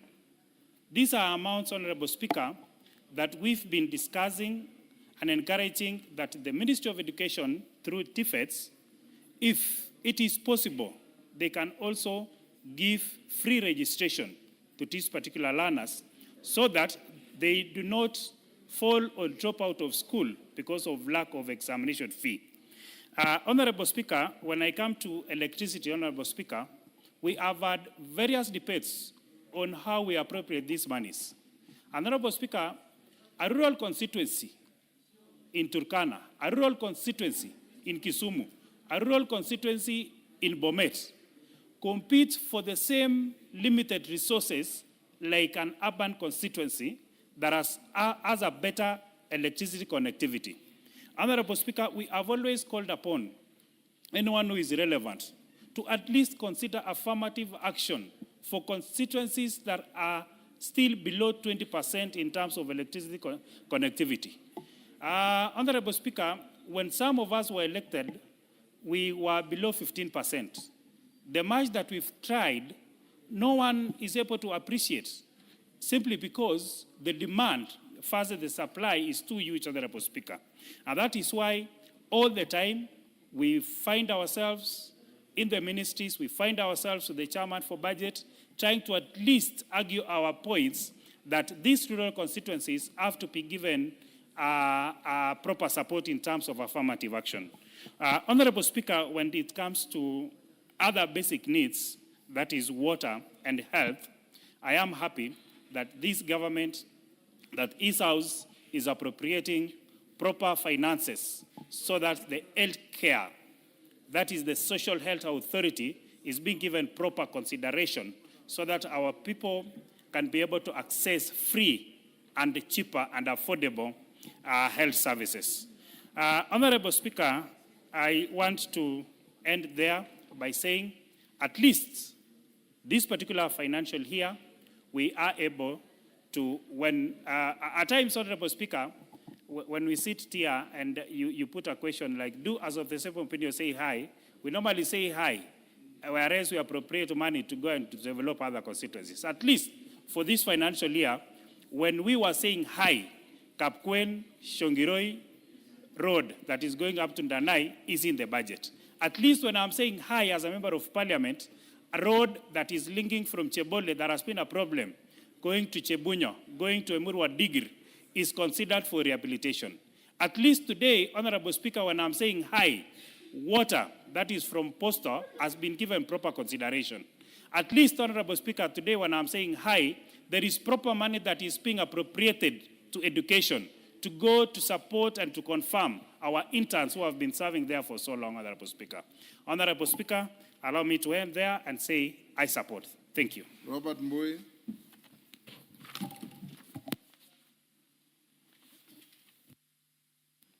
Yeah, thank you, Mr. Speaker, for this opportunity to also make my contribution on the budget of this financial year.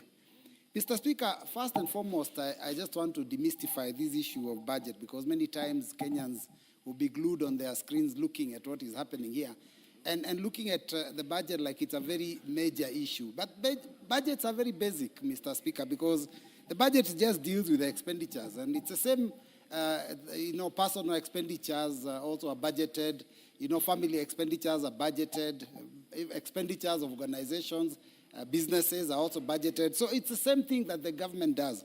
And Mr. Speaker, there are certain basic things or basic principles that all budgets must adhere to, and that's what any budget has to have. And Mr. Speaker, those are the things I want to talk about and point out where I feel that this budget has succeeded and maybe also failed.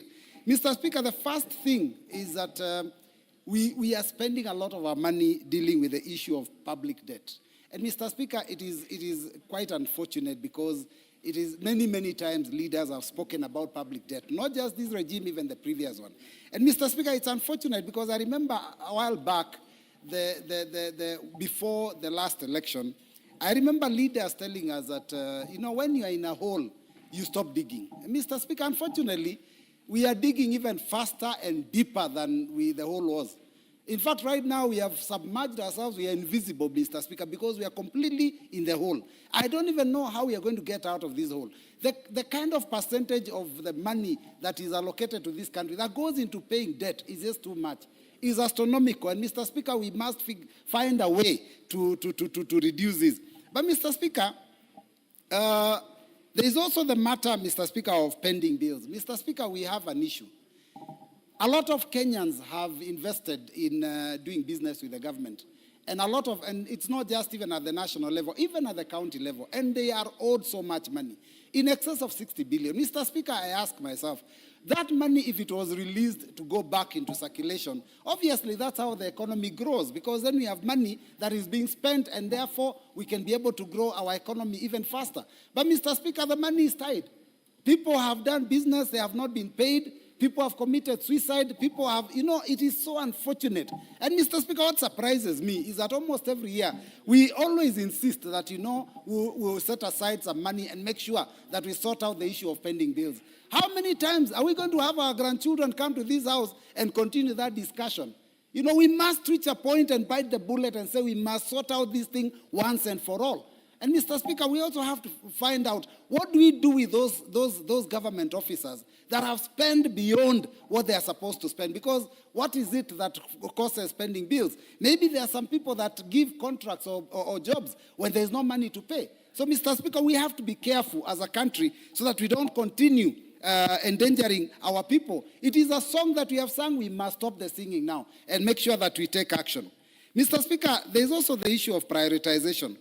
How do we prioritize our expenditure? Mr. Speaker, sometimes I look at the budget and, you find that there are certain areas, because even in your own personal budget, you will prioritize. You will look at those expenditures that you must, like you must pay for your rent, you must pay for your children's fees, you must buy food. Those are a must.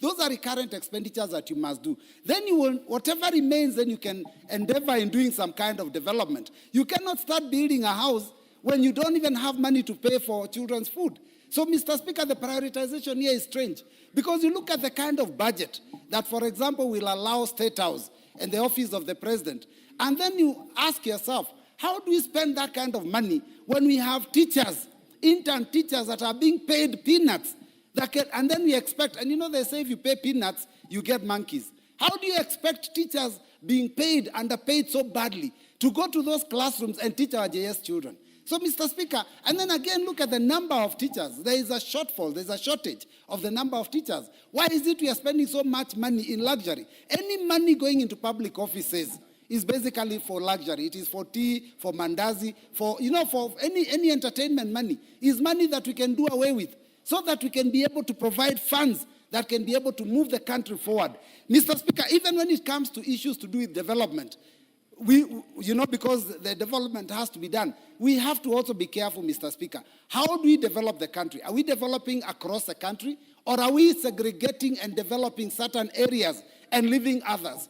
Mr. Speaker, I have looked at that budget, and Mr. Speaker, I am a member of parliament representing a constituency called Kadhiani in Machakos County. And I must say that the only project that has been in this budget for over the years that directly touches on my constituency is just one road. That one road, which was worth 1.6 billion, started in 2017. Every year you get peanuts, peanuts, peanuts. Mr. Speaker, even the allocation that we'll get will not take this road anywhere. It's only one road. But there are members who have stood. A member has stood on the floor, and I don't want to name members because that would be unfair. And they've talked about the projects in their constituencies. Mr. Speaker, I want to understand, does it mean that these areas... There is a point of order from the chair, budget. Honorable Speaker, thank you very much. I respect my leader here, but I wanted him to give me the details of the road he's talking about. The reason I'm asking is because, Honorable Speaker, we have a comprehensive program for road network in the country, where all roads are being improved, and there's no contractor who is outside site as we talk. So I'm keen to see that road so that I can see whether it's being factual or not. Because, Honorable Speaker, from the resources we have in the budget and even from the securitization, we have been able to ensure that all road contracts are going on smoothly. Honorable Speaker, if the leader could be able to share me the details, I'll be able to respond to that is concern. Because the principle of this government is not to segregate any part of the country. Thank you. Thank you. I'm happy. Yeah, thank you. I'm happy the chair of budget has indicated that he would be in a position to help. It's a road from Keno through Mitaboni, through Kadhiani, all the way to a place called Kaani. Contract given in 2017, and it is even now. I mean, right now there is no contractor on site. Mr. Speaker, these are facts because even not just my place, there are many roads that are stalled all over the country.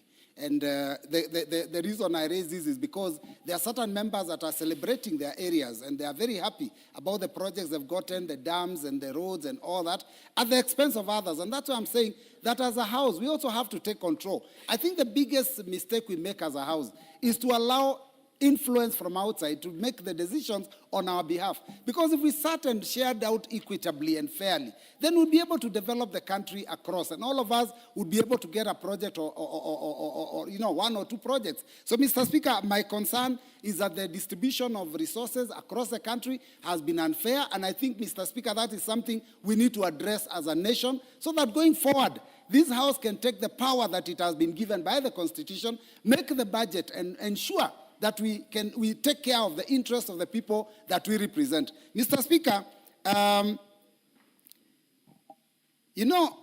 Speaker, I've noted that, and I'm sorry to say this, that a lot of times we have been coerced to visit other offices so that we can get development in our constituencies. And I'm speaking this because it is important for this House to take charge. I want to ask that and plead that as we go into the future, when it comes to matters budget, even if the Treasury proposes, let us listen to one another. Let us listen to one another. Let us come up with a budget that touches on all corners. You know, when it comes to development, Mr. Speaker, just like personal budgets, you must develop an area because there is an economic benefit that is coming out of there. There are some far-flung parts of the country that will get more allocation than areas that are even more deserving. Places where money will be invested, and you can see absolutely no return for the investment. So, Mr. Speaker, I want to talk about that issue of equitable distribution of resources. Let us be fair. Let us ensure that it is not just Kenya Kwanza regions that are being supported. Even Lower Eastern is part of Kenya. And every part of Kenya deserves a big share or the fair share of the budget. Thank you, Mr. Speaker, for that opportunity. John Makali.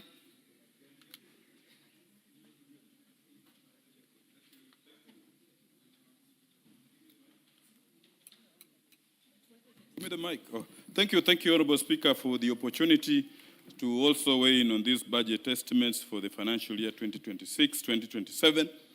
At the outset, I will thank the Budget Committee for spending hours to work up on this particular report. Speaker, in the interest of time, I have 4 critical issues I want to address, which are critical to our national development. The first one is on the State Department for Roads. Honorable Speaker, in this particular budget, we have allocated a sum of 228 billion towards maintaining the roads for the financial year 2026-2027. Honorable Speaker, roads play a very, very, very critical role in our national development. They facilitate access to markets, they attract investment, they provide employment opportunities. How I wish, Honorable Speaker, that we will have allocated more money on roads, because, Honorable Speaker, all over the country, we are having a very, very big problem with our roads. In my constituency, Honorable Speaker, you know we have problems with the common C41, the Navaholo, Muskoma, Dorofu Road, which is a big problem. But I'm aware, Honorable Speaker, we passed the infrastructure fund, National Infrastructure Fund.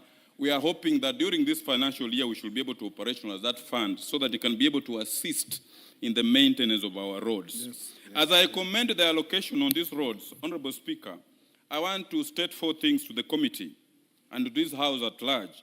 First, we need to prioritize the completion of stalled road projects that are giving us really a bad name.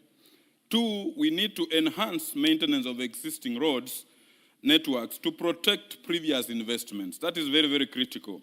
And finally, also, ensure equitable distribution of road projects across the country. Honorable Speaker, you will hear in some places they have an allocation of 20 billion shillings on account of roads. And you find an area like Western where you only have maybe an allocation on account of roads around only 10 or 12 billion only. We want equity in the distribution of sums of money set aside towards construction of roads. I also support the operationalization of National Infrastructure Fund because it will be critical in removing the pressure on the budget in respect of these particular roads. The second item which is critical to our national development is agriculture. In this particular budget, Honorable Speaker, we have allocated a sum of 79 billion shillings towards agriculture. Agriculture is very critical to our economy because 20% of our gross domestic product is account of agriculture. 40% of the employments in this particular country are from the agriculture value chain. But Honorable Speaker, we will want to point out 3 things while appreciating the steps we have made. I know we have made very serious strides in fertilizer subsidy. We have also made a provision for seed subsidy. Those are very good strides. We have also made very serious strides in agricultural research. But I will want to propose 3 things. 1, we started up with the sugar reforms. And all the public sugar mills were listed out. But we have not already completed that part of the sugar reforms. I'm happy that in this particular budget, we have allocated 2.47 billion shillings towards settling of the employees' arrears. I will be urging the committee as it retreats back. There were employees who were sacked specifically from employees from Zoya Sugar Company and the other public sugar mills. For us to ensure that all these employees have a good time, we need to allocate more money to ensure that we clear those arrears that were due to employees and farmers so that they can also be able to have a livelihood. But of that, we will want to insist that the government needs to do several other things. 1, ensure timely provision of subsidized fertilizer. We find many times you go to National Cereals Board, you find farmers are queuing, and there are long queues. At times the fertilizer is not available, or if it's available after the season, to ensure timely provision of subsidized fertilizer. 2, strengthen agricultural extension services. The county governments, I know agriculture is a default function, but our county governments have not been very good in supporting agricultural extension services. We will want to urge that the county governments pull up their socks in terms of agricultural extension services. Equally, Madam Speaker, we are spending quite a lot of money on imports. We are still importing a lot of rice. We are still importing a lot of wheat from outside. We need to strengthen our agriculture sector by ensuring that we have sufficient provision of funds to it.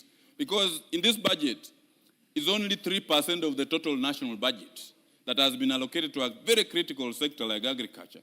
And in agriculture, 3 critical things come to the fore. 1, food security. 2, reducing imports and increasing exports. In this particular budget, we have only allocated 79 billion shillings. I find that sum is still a small sum, taking into account that we are also signatories to the Malabo Accord, which clearly indicates that at least 10% of the budgets should go towards strengthening agriculture. So, Madam Speaker, we will be urging that the government looks into allocating more resources towards the agriculture sector because that is our lifeline. When it comes to education, Madam Speaker, I want to commend the committee for allocating the largest chunk of the money in this particular budget towards education. But Madam Speaker, there are a few critical things which I thought we needed to look into. And one of them is ensuring that there is timely release of capitation funds. Every time we go back to our constituencies, the teachers are complaining capitation has not been released. It's one thing to allocate funds towards a specific project, but it's another thing to have that money released. Teachers are actually complaining. So we will be urging that as a house, we keep on pushing to ensure timely disbursement of capitation funds to schools. To address infrastructure gaps in learning institutions. There has been an equity in distribution of infrastructure funds. I hope as we pass this particular budget, we are going to ensure that there is equity in the distribution of infrastructure funds in schools. We support the recruitment of teachers, and I think we must thank the government for employing, I think, 100,000 teachers. We are going to employ another 20,000. But we need to ensure that as we distribute those teachers, we distribute them evenly so that there are no shortages of teachers in some places, and we find some places teachers are many than other places. So we need to ensure that even if we employ these teachers, there is equity in their distribution to various places. Because you can find some places there are more teachers, in other places there are no teachers. Then TVET institutions. As we push the idea for TVET institutions, we must ensure that those institutions also work on courses that meet the market. Because we find many other institutions are churning out students who are not fit for the market. We need to strengthen to ensure that the graduates from these TVET institutions actually meet the target. Who are the winners in this particular budget, which I want to thank the budget committee? At long last, our village managers are going to have something to take home, however little. Our village managers, I know an allowance has been proposed for 3,000 shillings. I will say that is a good start. We need to support, and eventually we'll need to up it up. Two, our electoral, we are moving towards the elections. The IEBC has always been complaining of not being funded adequately to ensure that there is adequate preparedness for the elections. If you move around over weekends, you can see the heightened political activity. We hope the funds that have been allocated to IEBC will be sufficient for them to engage in serious electoral preparedness, because this is, I think, the last budget, not the last budget, but the most crucial budget before the 2027 elections, so that the IEBC does civic education, voter registration, and ensure that the polling stations have been clearly marked out. Equally, from this, we will wish to thank the committee also for looking at confirmation of the JSS teachers. The committee has made a recommendation to have 20,000 teachers confirmed. How I wish you will have confirmed the entire 44,000 teachers who are on internship in JSS and have them, all of them confirmed. But moving forward, we can have a very, very nice budget.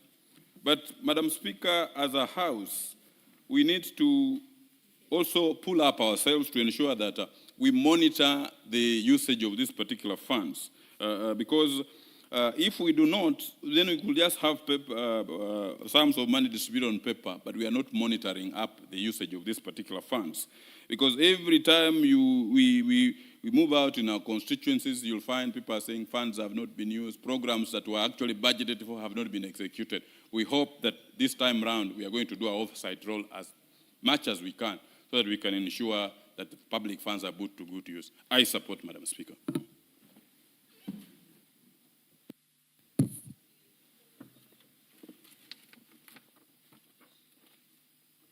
Honorable Member for Tinderet.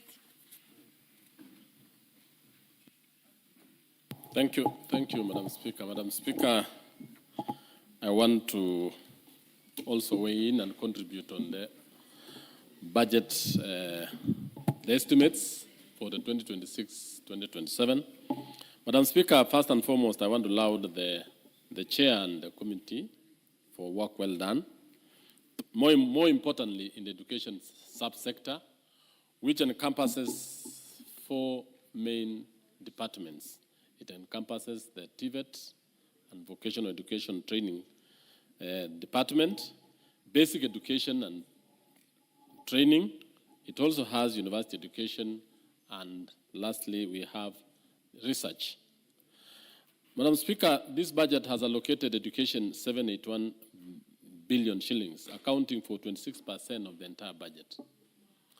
This speaks to the intention of the UNESCO, and more importantly, Kenya has stood for the last almost 10 years, having allocated the largest chunk of resource to education.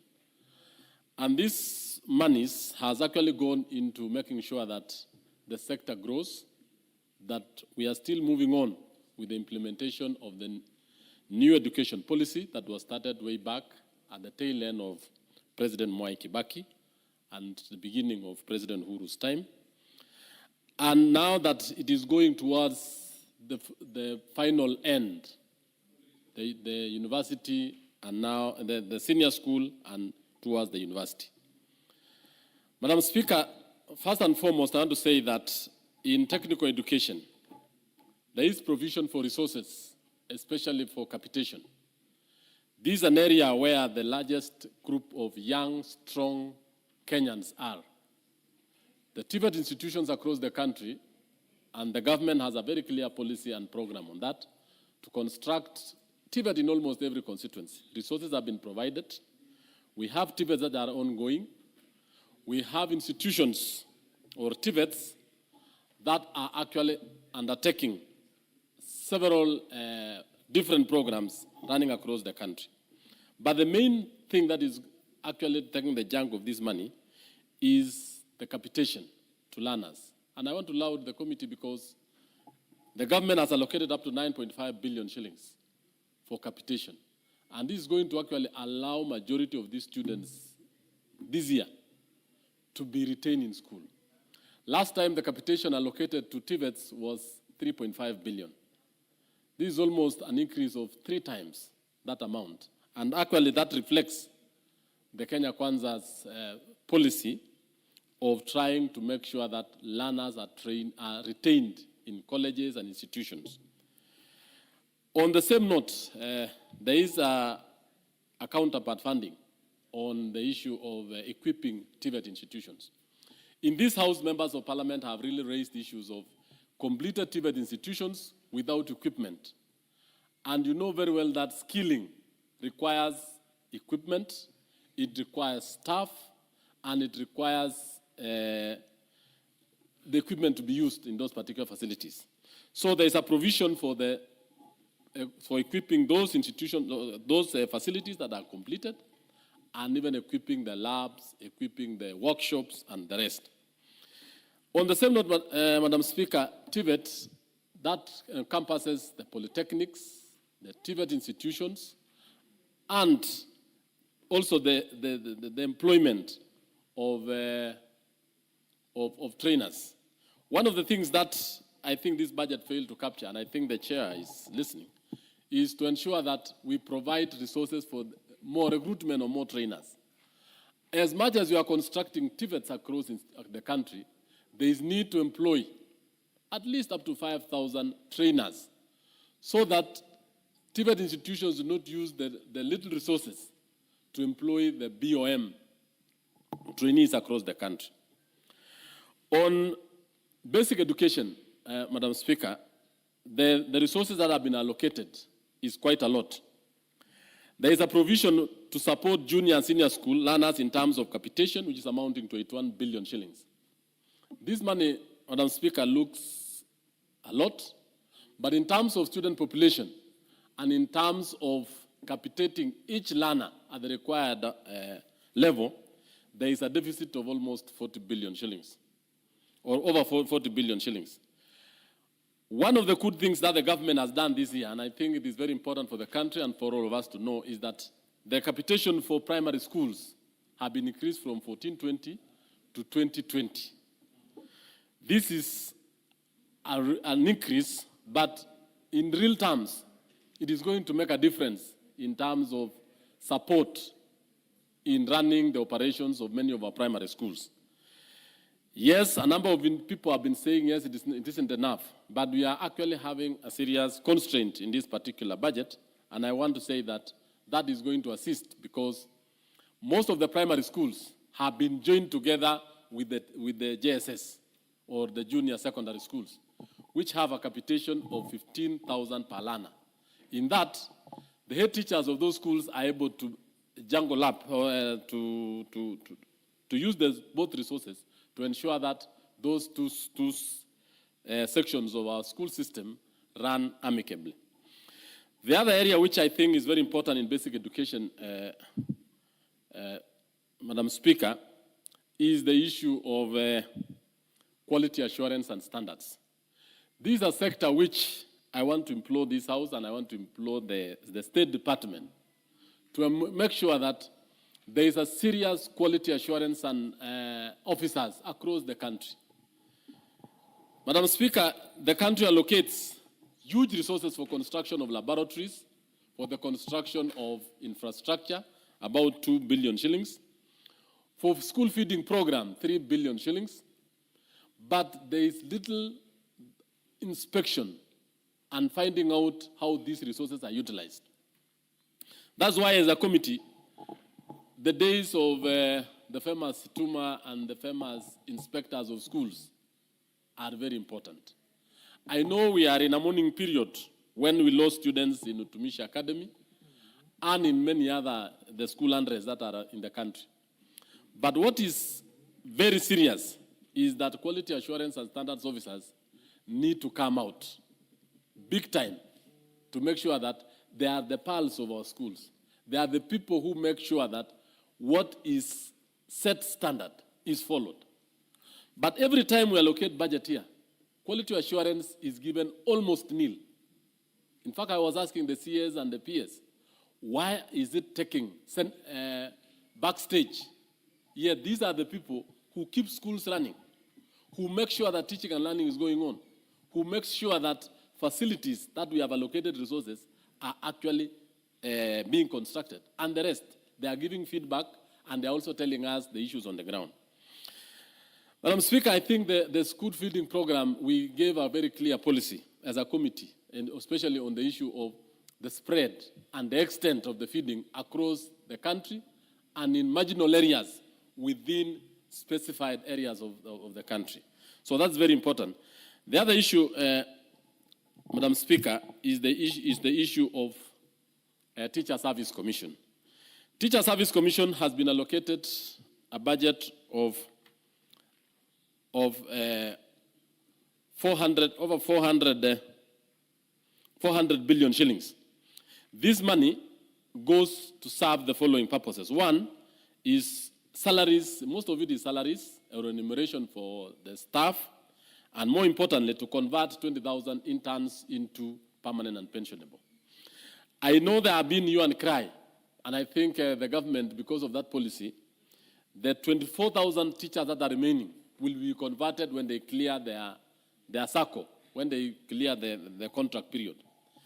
Two, there is money allocated for promotion of teachers, 2 billion shillings.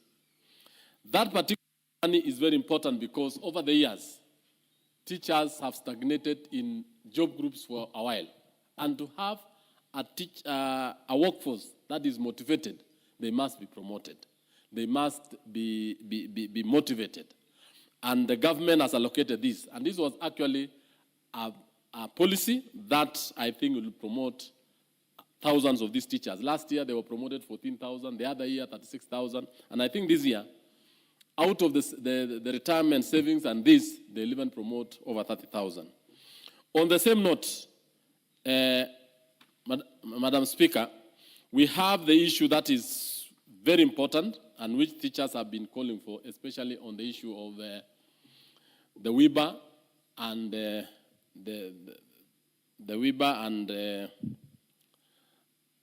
they call this other insurance, where they were really complaining, the accident cover. This is an area which the government has not been able to cover for the last period of years I've been in this sector, over 10 years.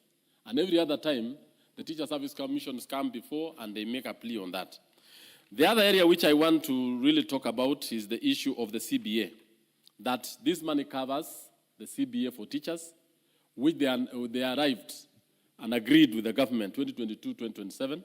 It has actually been factored in this particular budget. Lastly is on the universities. The universities, Madam Speaker, is a sector that has grown over the years to be the largest subsector in the education sector. The State Department for University Education has been allocated resources, one, for construction and completion of stalled projects within various universities. I want to laud the State Department this time because they have a fair distribution of development projects across most of the 30 universities. And I think this is going to ensure that projects that are 80-90% complete or are supposed to be completed and be brought to use. This is as a result of movement, or actually as a result of an oversight visit by the Education Committee across all public universities. And we found out that universities that had projects that were 80-90%, we actually asked the department to make sure that resources are allocated to each and every university to complete and bring those buildings to use. Madam Speaker, another allocation that has been done at the State Department for Higher Education is funding for the university's CBA. This has been allocated, the much needed resources, and I think the lecturers and staff will be actually feeling good and laughing all the way to the bank. Immediately we pass these particular estimates in due course, and therefore it will actually make sure that the government honors the CBA of 2017, 2022, and the subsequent years to come by.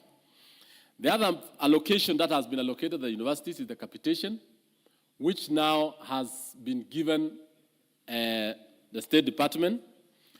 However, Madam Speaker, the capitation that has been given has only been awarded to the year 4, 5, 6, the year 5 and 6 universities that are still having the former DUC funding model.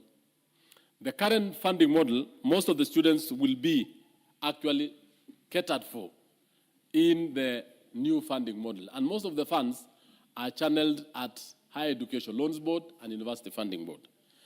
However, there has been a plea from the Vice Chancellors, and more importantly, from the State Department, that the resources be channeled and be capitated, as it has been over the years, to make ease the implementation of that particular program.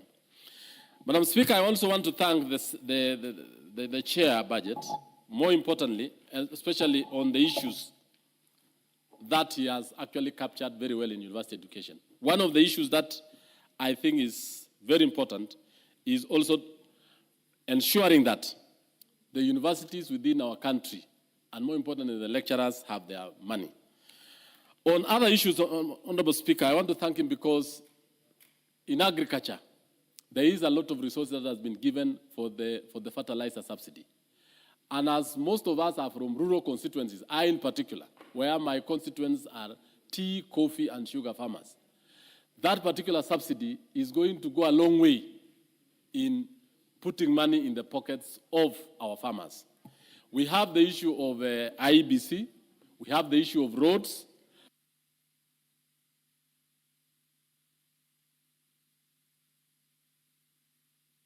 The issue of IEBC, I've seen there is a good resource allocation, and this is actually to promote democracy in this country.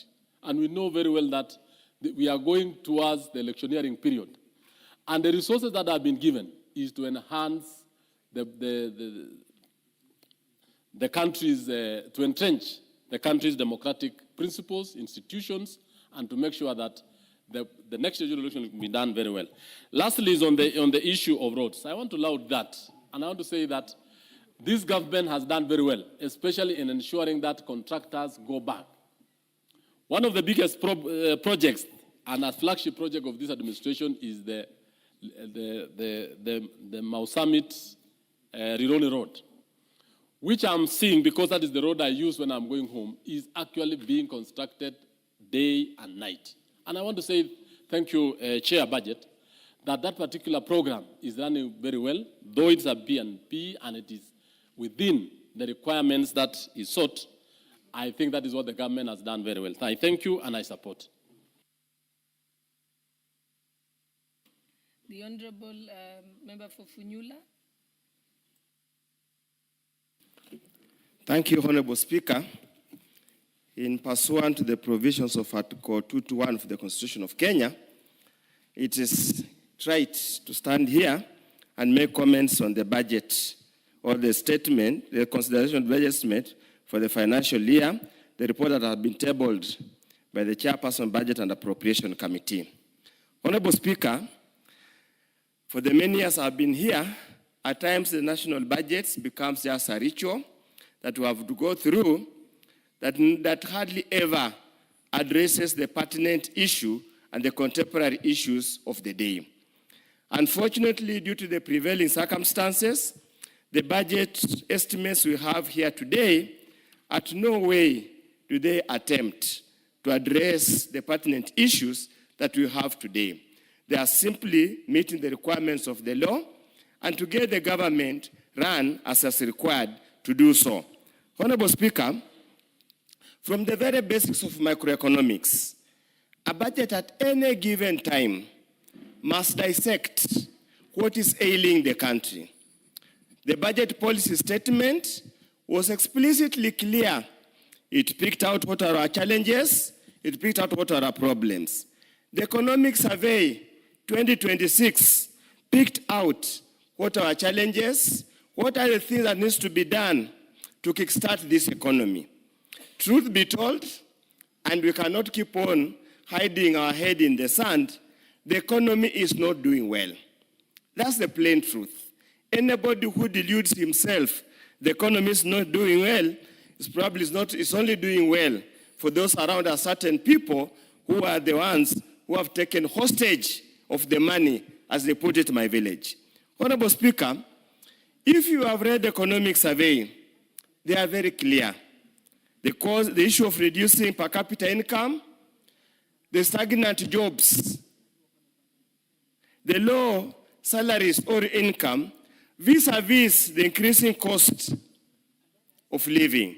Honorable Speaker, with an core inflation, which is the core, standing at 12%, Honorable Speaker, anybody would have expected that the budget for 2026 would have been extremely innovative to make sure we pull Kenyans out of the hardship and the high cost of living and the endemic poverty that pervades many parts of the country.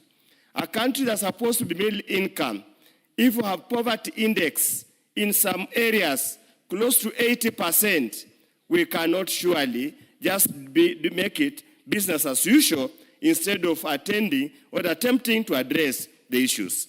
Honorable Speaker, I have looked at the policy considerations that have been presented by the committee and who have moved my good friend, my neighbor. Indeed, Honorable Speaker, I really expected that the policy direction will stem directly from BPS. We will borrow heavily from country reports by World Bank, IMF, and craft a budget that will kickstart. Unfortunately, I understand I have been in this political space. I do not want to blame the committee. I have been in this political space. I know things, how they work. The letter and the spirit of the Constitution says the National Assembly makes the budget and appropriates. But as many will tell you who have held that position, they know reality is different. The exigencies of the day might force you to go elsewhere. Honorable Speaker, if you dissect the structure of this economy, the way the economy is being structured now, we have no room. There is no headroom for us to change the economic status. The only headroom we have is to completely change the structure of this economy. Continuously relying on agriculture. I can see my colleagues are regulating about fertilizer subsidy.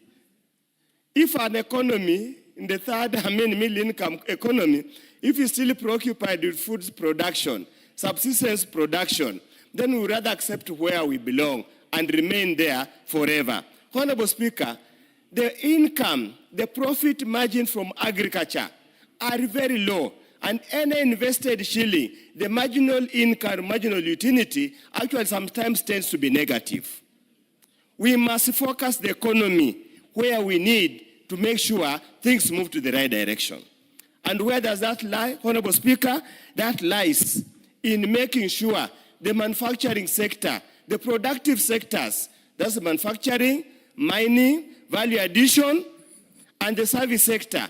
Honorable Speaker, that's where we should have refocused this budget to ensure we invest in those areas that realize better returns.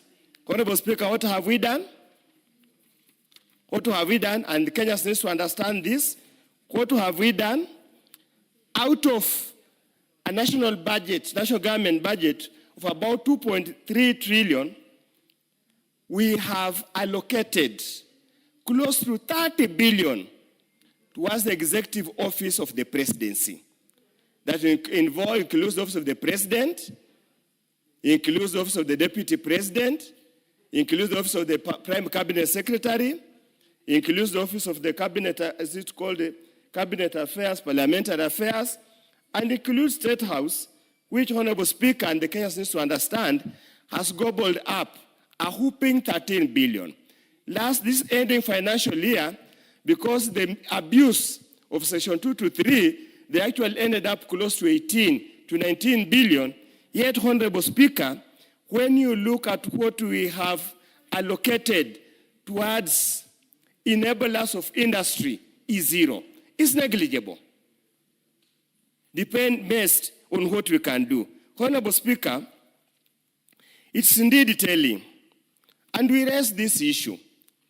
Honorable Speaker, whatever they have told us, this regime has told us they have invested in the manufacturing sector, Honorable Speaker, has been only pumped into brick and mortar, building the KIPES, EPZA, that literal white elephants. Nobody has expressed any investment. Even the investments were pumped into since they took office in 2022, the return is negative. And you expect Kenya to achieve Vision 2030 of being the most industrialized country in the next 4 or so years to come. Honorable Speaker,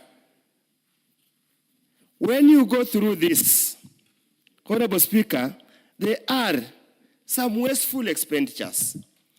In a country where we're grappling with so many challenges, setting aside 800 million to buy police helicopters and air wings, honestly speaking, Honorable Speaker, I do not know if I didn't have food in my house, whether I will pay for the Prado that many of us are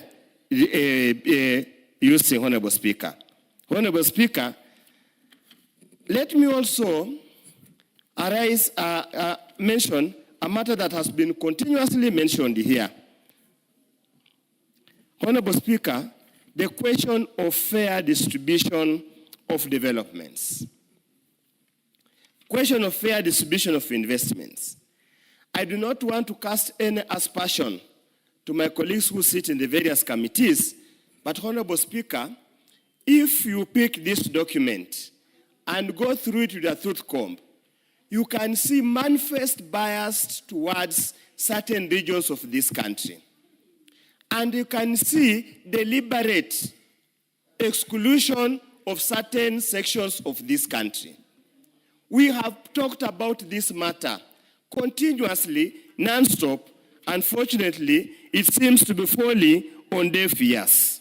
Honorable Speaker, there's so much to be talked about, but allow me, Honorable Speaker, to raise a very fundamental issue. We are talking about universal health care. We are talking about universal health care. Yet, Honorable Speaker, in this proposal, we are reducing by 1.1 billion funds allocated to primary health care fund. Primary health care fund, yet we were told every person who falls sick will go to any hospital and get treatment. How that person go to hospital and get treatment, and yet the funds that's supposed to do that have been reduced once again. Honorable Speaker, we are being unfair to the people of Kenya, and Kenyans will judge us harshly. Very, very harshly. Very, very harshly. Of course,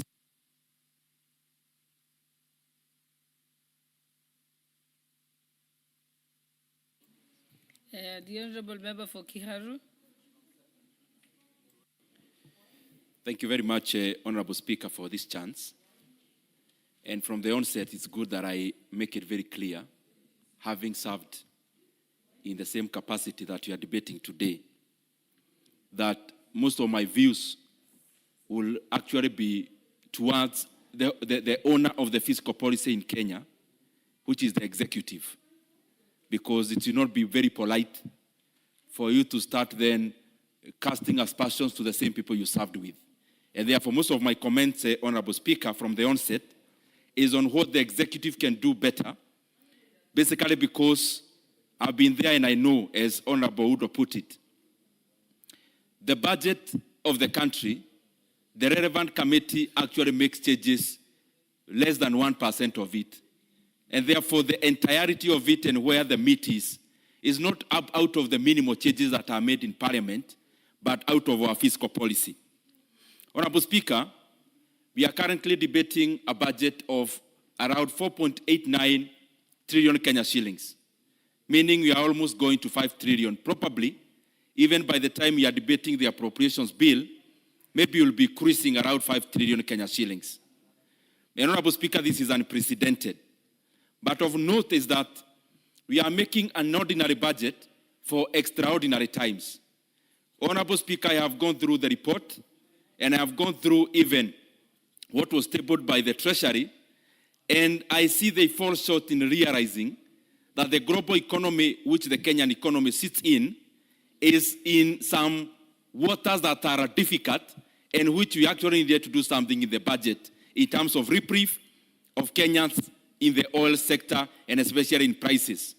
I got the opportunity to appear before the committee and also the finance committee, and I'm sure I'll be pursuing further processes inside of the House, and especially as we debate the finance bill. Honorable Speaker, the country does several interventions in terms of growing the economy. One is on the monetary policy, which mainly is based on stability in the employment sector, inflation, and exchange rate.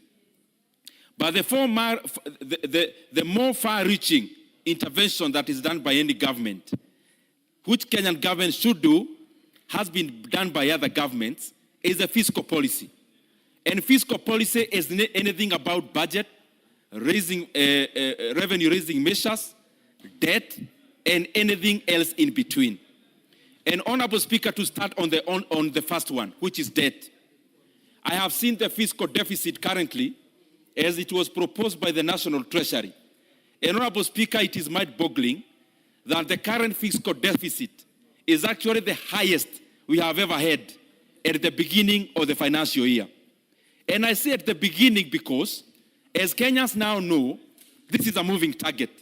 Where we start is not where we end. And definitely, where we've started at 5.5% of the GDP is not where we are going to be at the close of the financial year as we move towards making the other budget in April.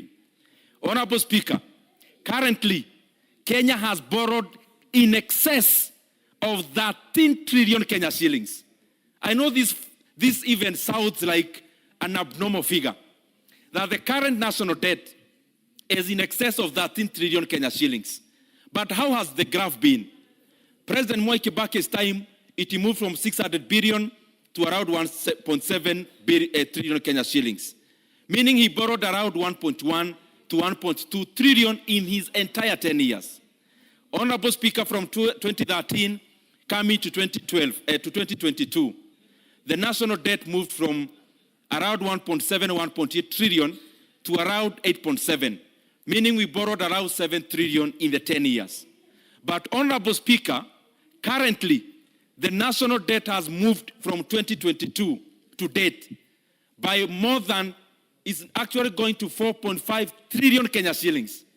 It seems there is a rush that one of the targets the government is aiming to actually break is to go in record as to be the one that borrowed the most within the shortest time possible. Honorable Speaker, currently we are borrowing 4 billion Kenya shillings every day. 4 billion, including today. And this is in net terms, meaning refinancing or the money borrowed to pay the previous loans are actually not included, Honorable Speaker. The other thing that we must be very mindful of is that even beyond what I'm reporting, I've not even talked about some illegal debts.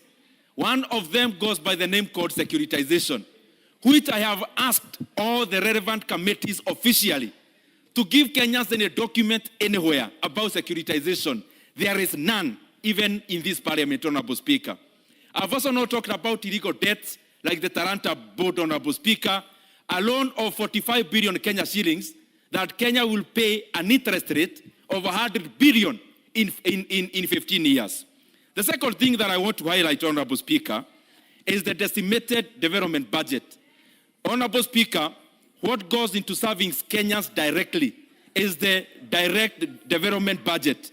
And Honorable Speaker, as we see, as members of these committees can actually tell, there is a whole difference between the budget we are reading today and debating and what is going to come out in what we call exchequer. Honorable Zamzam, you don't debate by yelling. Press a point, the Speaker may see you. Honorable Speaker, what I'm trying to say is that the amount of money... What's your point of order information? Mheshimiwa Spika, haiwezekani kuwa aliyekuwa chair wa budget toka huko 2022 mpaka sasa ndo anakuja kuona makosa ambaye yeye angekuwa amerekebisha akiwa hapo. Kwanza atuambie, yeye anasema siku hizi tuaboro bilioni 4 kila siku, wakati ule hapo nyuma zilikuwa zinapotea bilioni 4 kila siku akiwa na urais wao wenyewe. Kwa hiyo atuambie akiwa yeye chairman alifanya kitu gani kuzuia tusiweze kuomba hizi pesa kila siku, na kwa nini hakuweza kuzuia yale mabilioni ya mapesa yaliyoibiwa na mabagi wakaachia President Ruto hii nchi kama iko zero, haina chochote. Walitaka taifa iende chini, lakini naye Mungu ni nani? Wakashindwa. Tulia, umeacha hiyo kiti ya chair. Honorable Speaker, that is actually that is why the reason there is for members of parliament to sit and listen. Because if you could have listened, you could have not interjected, and instead of informing, you actually parade your ignorance before the House. Honorable Speaker, as I go to the other issue of development budget, it has been coming down. And I see, please relax, Honorable Zamzam. You need just to check you need to check the records. The kind of borrowing you are doing is unprecedented. It was not being done in the previous years. This is a record, Honorable Speaker. Honorable Speaker, as I go forward, the issue of education, that, Honorable Speaker, it is important for us to take education very, very seriously. And I will highlight 3 scenarios in terms of education. Our brothers and sisters currently volunteering as JSS interns are looking at us debating in this House.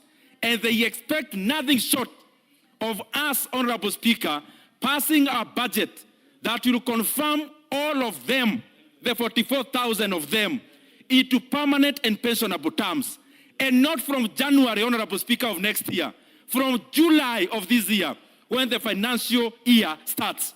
Honorable Speaker, I call upon this House that as we process this budget, TSC must take over this budget and confirm all the 44,000 JSS interns. Any shortfall in the budget, we are going to deal with it in supplementary one, Honorable Speaker.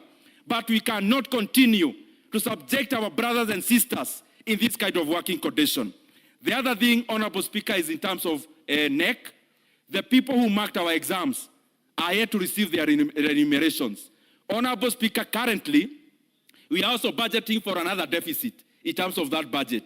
It is important that we know that these are Kenyans who deserve to be remunerated and in time. The other thing is capitation.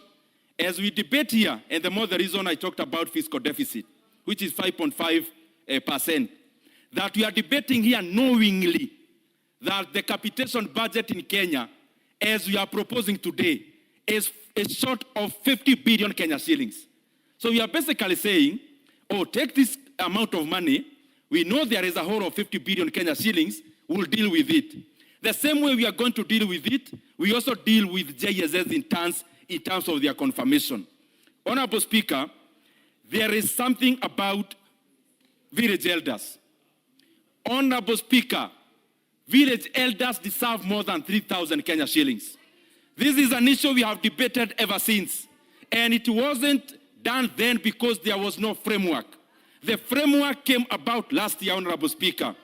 And out of the participations that we had done, Honorable Speaker, in terms of public participation, we expect the village elders to get at the very least 8,000 Kenya shillings, Honorable Speaker, per month to reward them for the good work they do in terms of our security.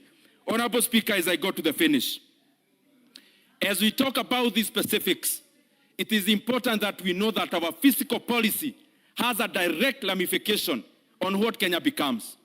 As we talk about this budget today, Honorable Speaker, the once giant, economic giant of the region is now sliding. That now Kenya has slid to number 7 largest economy in Africa from number 6, Honorable Speaker. That even in this current year, the projections is that Kenya will grow slower.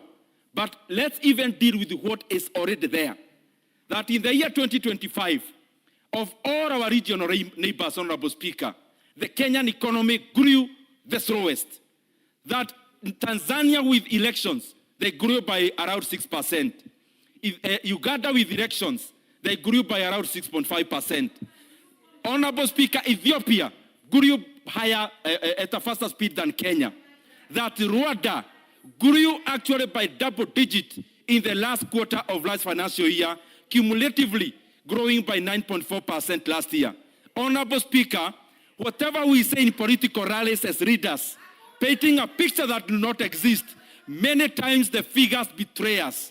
And this is why I'm facing this government and requesting them, and even the National Treasury, it is now time that we put money where Kenyans are so that we grow our economy, Honorable Speaker.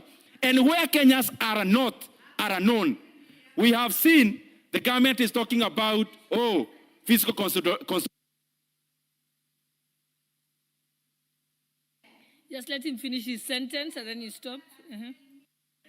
Honorable Speaker, please, Honorable Member, please relax.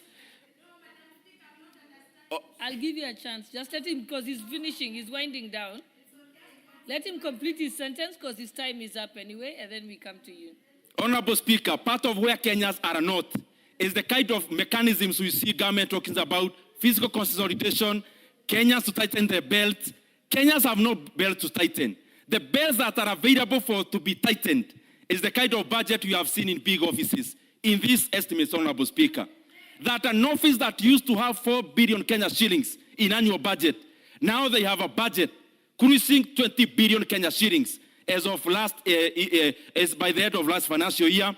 Currently, they're asking for 13 billion, and for sure, they are going to overshoot it. Honorable Speaker, it is time to cut the fat, Honorable Speaker, starting from the top, so that we stop this kind of profligate expenditure, Honorable Speaker, at the expense of Kenyans. I submit. Yeah, Honorable Zamzam, what did you have to say? Asante sana Mheshimiwa Spika, na mimi niweze kuzungumzia budget ambayo imeletwa bungeni ya 4.89 trillion. Mheshimiwa Spika, Mheshimiwa Spika, ni dhahiri kuwa wajua nyani akikosa ndizi usema mgomba umeteleza. Mheshimiwa Spika, na kwanza nianze kumkosoa ndugu yangu aliyokuwa chair wa budget kwa kuja kudanganya Wakenya, kwa sababu anajaribu kuwasha moto.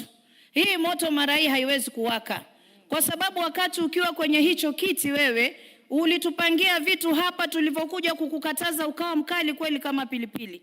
Lakini Mheshimiwa Spika, yote mimi naangalia katika hii budget ambayo imewekwa hapa, 23,000 schools zimejengwa zile za JSS. Mheshimiwa Spika, ukiangalia katika agriculture ambayo inasaidia ndio uti wa mgongo wa taifa la Kenya, Mheshimiwa Spika, tumewekewa 63 billion ambayo imeongezwa wakulima, Mheshimiwa Spika, na hii italeta chakula Kenya. Hatutakuwa na matatizo tena kule kwenye ukulima kama tulivyokuwa tunaona, Mheshimiwa Spika.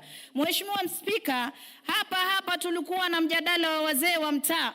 Nakumbuka mimi mama Mombasa County nikisimama nikitetea wazee wa mtaa, siku hiyo sikuona Ndindi Nyoro akiongea chochote kuhusu wazee wa mtaa. Na wazee wa mtaa toka wakati yule president mwingine alikuwa hawakuwahi kukumbukwa, na yeye alikuwa hapa bunge, hakuwahi kuleta mjadala hata siku moja kuweza kutetea wazee wa mtaa. Mheshimiwa Spika, sisi tuloleta tunashukuru hata hichi kidogo ambacho wamepewa, kwa sababu haiwezekani kuwa wewe unasema Budget imepanda, imekuwa juu, wakati ambapo bado upande mwingine unasema hawa waongezewe kitoka wapi? Wachukue mawe wapewe kama budget? Haiwezekani. Hiyo ambayo unataka iongezwe ndio hii ambayo naisoma hapa leo, Mheshimiwa Spika. Kwa hiyo Mheshimiwa Spika, mimi kwanza nipongeze sana kamati ya budget kuweza kuwakumbuka wazee wa mitaa ambao kila siku watu wakikosana katika majumba yao, Mheshimiwa Spika, kesi zote zinaanza na mzee wa mtaa. Mtoto akipotea ni mzee wa mtaa. Mama sijui amefanywaje ni mzee wa mtaa. Leo wazee wa mtaa hichi kidogo ambacho wanapata ndio mwanzo wa kuanza kupata hadia kutoka kwa serikali, na hii itaweza kuongezwa kadri tunavyoendelea kukaa katika taifa hili na kutunga sheria, tutaweza kuongezea zaidi, Mheshimiwa Spika. Na najua wazee wa mitaa mahali wako, hasa wangu wa Mombasa, walikuwa wanangoja ni siku gani watanyoshewa mkono japo kidogo tu na serikali, na leo imeingia katika budget. Niwaambie wazee wangu wa mitaa mahali pote mpo Mombasa na Kenya nzima, mara hii William Samoei Ruto na hii serikali yake wamewakumbuka. Mnaenda kulipwa, chochote kiinua mgongo kitaweza kuwasaidia, na inshallah tutaweza kusukuma hapo mbele muweze kuongezewa kadri wakati unavyokwenda. Mheshimiwa Spika, naangalia kule marginalized communities. Ukiangalia wajua hao wanapiga kelele kwa sababu mfuko wa serikali ulikuwa unaenda sehemu moja. Ukiangalia shule kule mahali Ndindinyoro anatoka, hata aliulizwa hakuwahi kujibu, Mheshimiwa Spika, kwa sababu the low hanging fruits alikuwa anachukua anajiwekea upande wake. Sijasema ameiba, Mheshimiwa Spika, lakini hakuweza kujieleza, Mheshimiwa Spika, shule zake alijenga vipi, wenzake wanatukanwa, yeye amejikunja miguu, kule kunaendelea kule kwake. Mara hii paka amekula mkeka wa Mbeya, watakaa wapi? Huu mgao unaenda kila mahali, Wakenya wote waweze kupata huu mgao, Mheshimiwa Spika. Mheshimiwa Spika, niweze kusema, naangalia zile barabara za kule North Eastern. Kaa chini Ndindinyoro, wakati wako utafika, Mama County Mombasa nazungumza. Mheshimiwa Spika, ukiangalia kule kule North Eastern, kule kwa wenzetu kule walikuwa marginalized for the first time. Tumeona hata stadium imeweza kujengwa kule, Mheshimiwa Spika, mpaka rais wa taifa analia kwa sababu anajua miaka nenda miaka rudi, sisi watu ambao tunatoka katika communities ndogo ndogo, Mheshimiwa Spika, tulikuwa tumesaulika. Huyu atanitatiza, Mheshimiwa, ana ukorofi tu, aliongea hii budget jana, leo baada amekuja kuongea, Mheshimiwa Spika. Aniachie wakati wangu mimi nikiwa na moto, huwa nataka niendelee na shughuli zangu, Mheshimiwa Spika. Mheshimiwa Spika, leo Honorable Zamzam, is allowed to respond since you mentioned him. Okay. Thank you very much, Honorable Speaker. And Honorable Zamzam, I will not have interrupted you, only that I just needed to guide you that we are debating the report of the committee, not the Nyoro. But secondly, you stop also misleading Kenyans. I agree all public primary schools in Kiharu look like academies, they are tiled. And in fact, our learners in these secondary schools, they pay 500 shillings per term. This is an NGCDF project, and one of my roles is not me teaching you how to execute your GAF or NGCDF. All the things you have done in the education sector is on the basis of NGCDF, which I am not part of how the formula comes about. So it's important that you be factual and stop misleading Kenyans. Many times when you talk too fast the way you are doing, you may not coherently be able to transmit what you are thinking and what you are saying. Please be stable. Lidi, now you're being derogatory. Proceed, Honorable Zamzam. Asante sana, Mheshimiwa Spika. Wajua mtu ukimchuna bahali yake kama vile wenzetu wao wanasema, huwa inauma sana. Kwa sababu Mheshimiwa Spika, haiwezekani kule ule mlemba kule kwake zile pesa zile anazozipata, hata akifinya vipi hawezi fanya vitu ambavyo huyu amefanya. Na huyu alikuwa kwenye budget committee, sisi tunajua alikuwa zile low hanging fruits. Hii kitu inajulikana bwana. Alikuwa anajichukulia mabarabara na nini, na leo mimi nitakwambia wazi, wala sitetereki, mimi naitwa Sibor Madakos, jike la simba, na huwa sibabaishu na kitu chochote. Kwa hiyo mimi nataka niseme, Mheshimiwa Spika, imefika wakati Kenya hawa watoto wote wanasoma katika mashule zote waweze kupata same wawe mgao wa kisawasawa, Mheshimiwa Spika. Na mimi niweze kushukuru pia budget committee, wamekumbuka capitation ya mashule, na wameweka vizuri. Watoto wetu walikuwa wakibaki nje, Mheshimiwa Spika, wameweza kuweka pale. Nizungumze na niseme pia, nakumbuka wakati ule tulikuwa tunazungumza mambo ya finance bill, hata ikaleta matatizo katika taifa, Mheshimiwa Spika. Budget wakati ule ilikuwa imefika 12 billion nakumbuka ya State House peke yake, manake ninayo hapa, asije kututetesha huyu hapa leo. Imepungua huku paka imerudi chini leo, Mheshimiwa Spika, kuambiana kuko kuelewana ndo hakuna. Kwa sababu yuko kule upande wa upinzani, basi atasema lake tu lifike. Hatuwezi choma hii nchi, mara hii tutaambiana ukweli ndani ya hili bunge. Mimi ndo nilitetea Wakenya nikasema ile finance bill ilikuwa mbaya, ilofuata Mheshimiwa Spika ilikuwa smart kabisa. Lakini sasa huyo asije kudanganya hapa Wakenya kwa sababu wanataka kuchukua nafasi ya siasa katika taifa. Tunaelezana ukweli. Wewe wataka shule zijengwe, zitajengwa na mawe Mheshimiwa Spika? Hazijengwi na mawe. Na wengi hapa hata katika upinzani wamesimama wakipongeza hii budget. Lakini na mimi nawaongoja kwenye finance bill kwa sababu hii budget vile ilivyo lazima itatoka tax uweze kufandi hii budget hii. Na hapo ndo tutaka tuulizane, wewe ulitaka pesa ziwekewe huku nyingi, hizi pesa zilikuwa zitatoka wapi Mheshimiwa Spika? Mheshimiwa Spika, naona stadium zimejengwa kama kule juzi Northeastern wamefurahi, nimeona mabarabara zimejengwa, na hapo ukiangalia infrastructure wameka 170 billion Mheshimiwa, kutoka kwa 70 billion.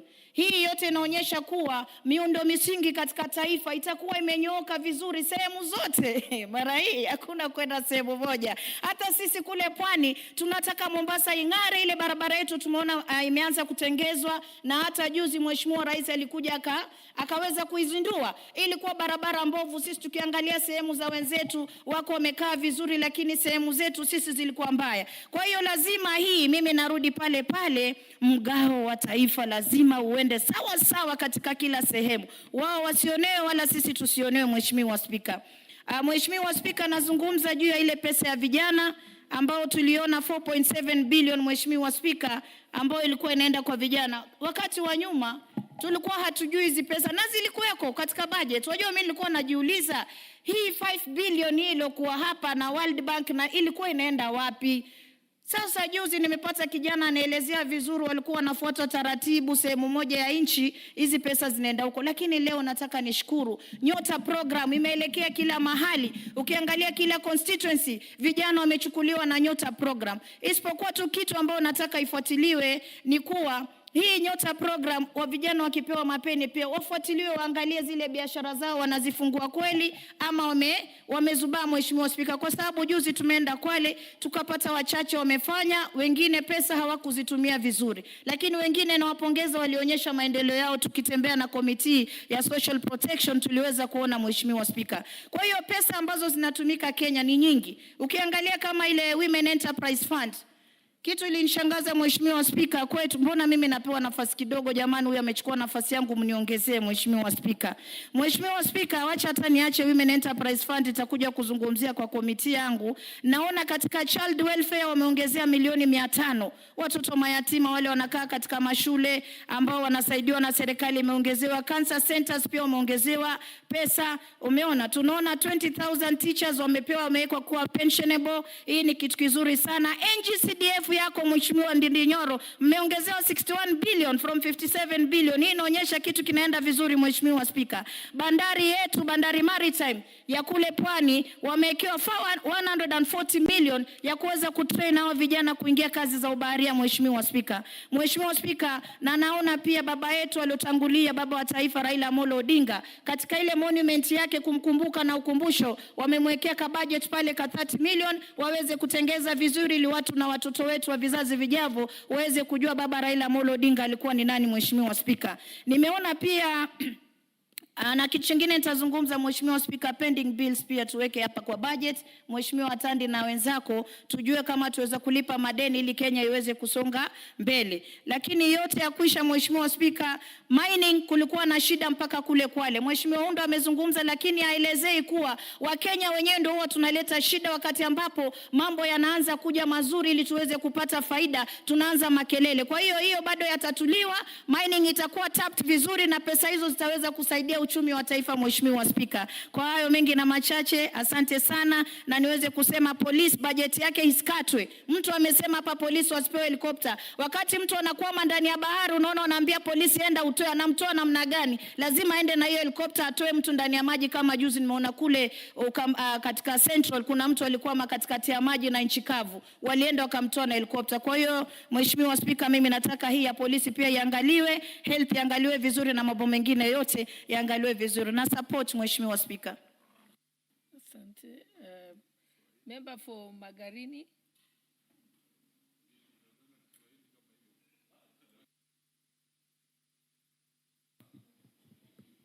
Asante Mheshimiwa Spika, kwa nafasi hii nikaweza nami kuweka sauti yangu katika makadirio ya fedha ya mwaka 2026-2027.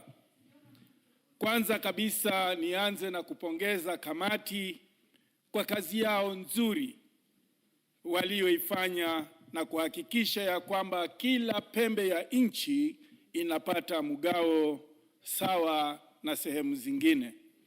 Kwanza nipongeze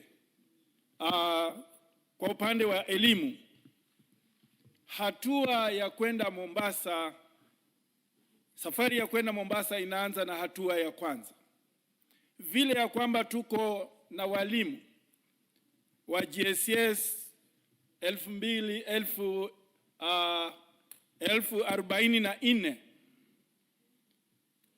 na hivi sasa bajeti imeweza kuwawekea 20,000 kwamba wakaweze kuingia katika kuajiriwa kikamilifu.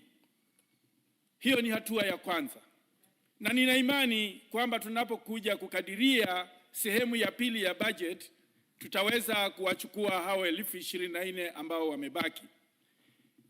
Hapo hapo ningependekeza, iwapo itawezekana, wakati mwingine tuweze kutumia kama vile wakati tunafikiria kuajiri wanajeshi. Kuna wakati mmoja training ya wanajeshi ilikuja ikasitishwa. Pia vile vile kwa upande wa walimu tumeweza kusomesha wengi, lakini kuwaajiri imekuwa changamoto.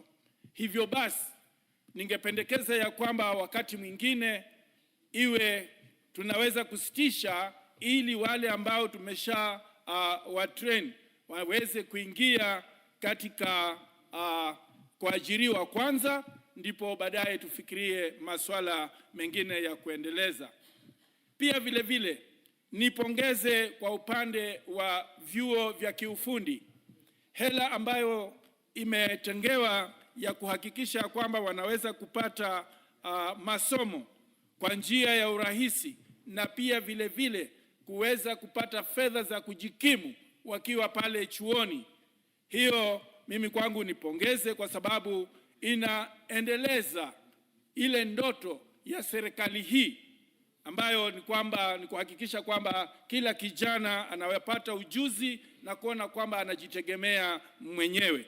Pia vile vile katika hazina ya nyumba, Mheshimiwa Spika, katika hazina ya nyumba tumepata kuona pia vyuo hivi vya kiufundi vimetengewa fedha za kujenga mabweni, hasa imepata kufika hata katika sehemu yangu ya Magarini.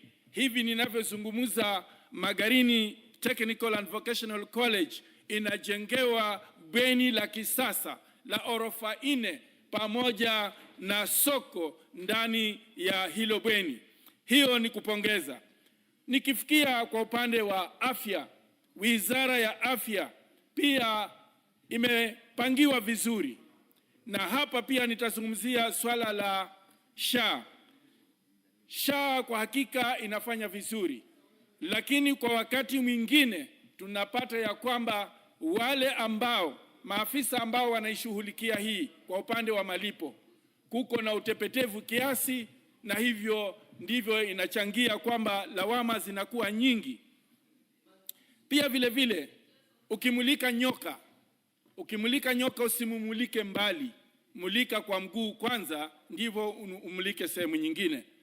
Tukizungumzia swala hili la SHA kwamba inafanya kazi, ni masikitiko makubwa kwangu kwamba baadhi ya wafanyikazi wa ofisi zile za constituency, ofisi za maeneo bunge, hii SHA kwa hakika haiwafanyii kazi kikamilifu.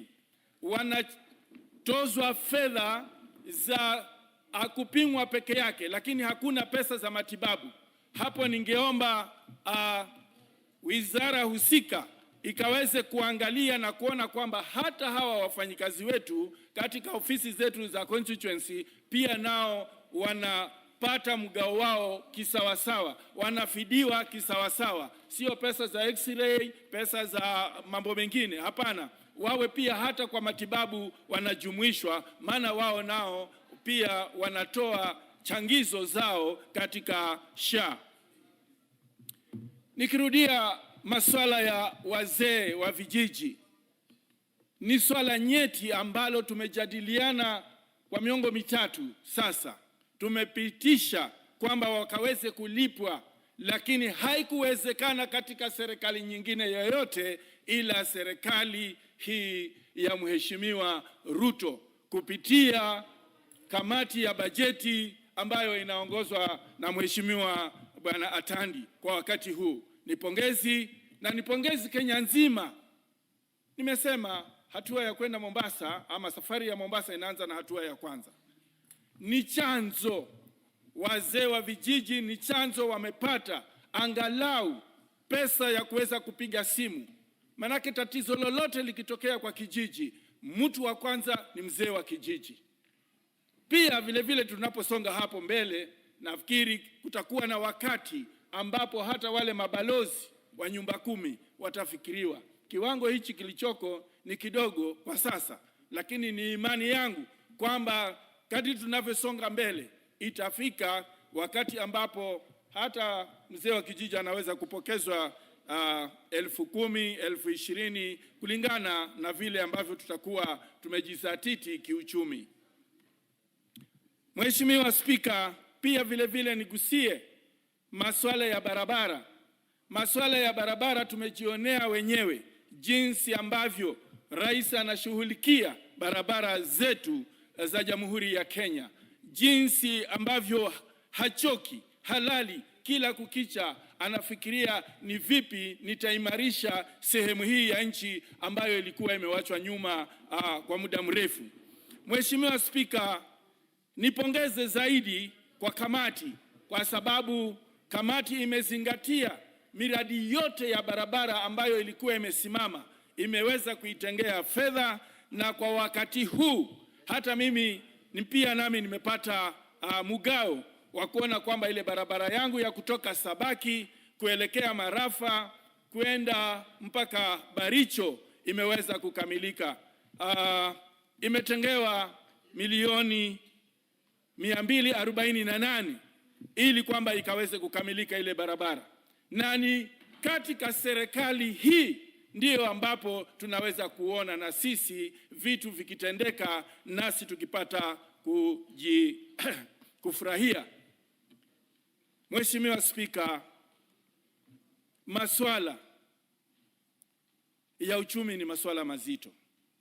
Lakini pamoja na hayo, Mheshimiwa Spika, bajeti hii imezingatia hata masuala ya kilimo.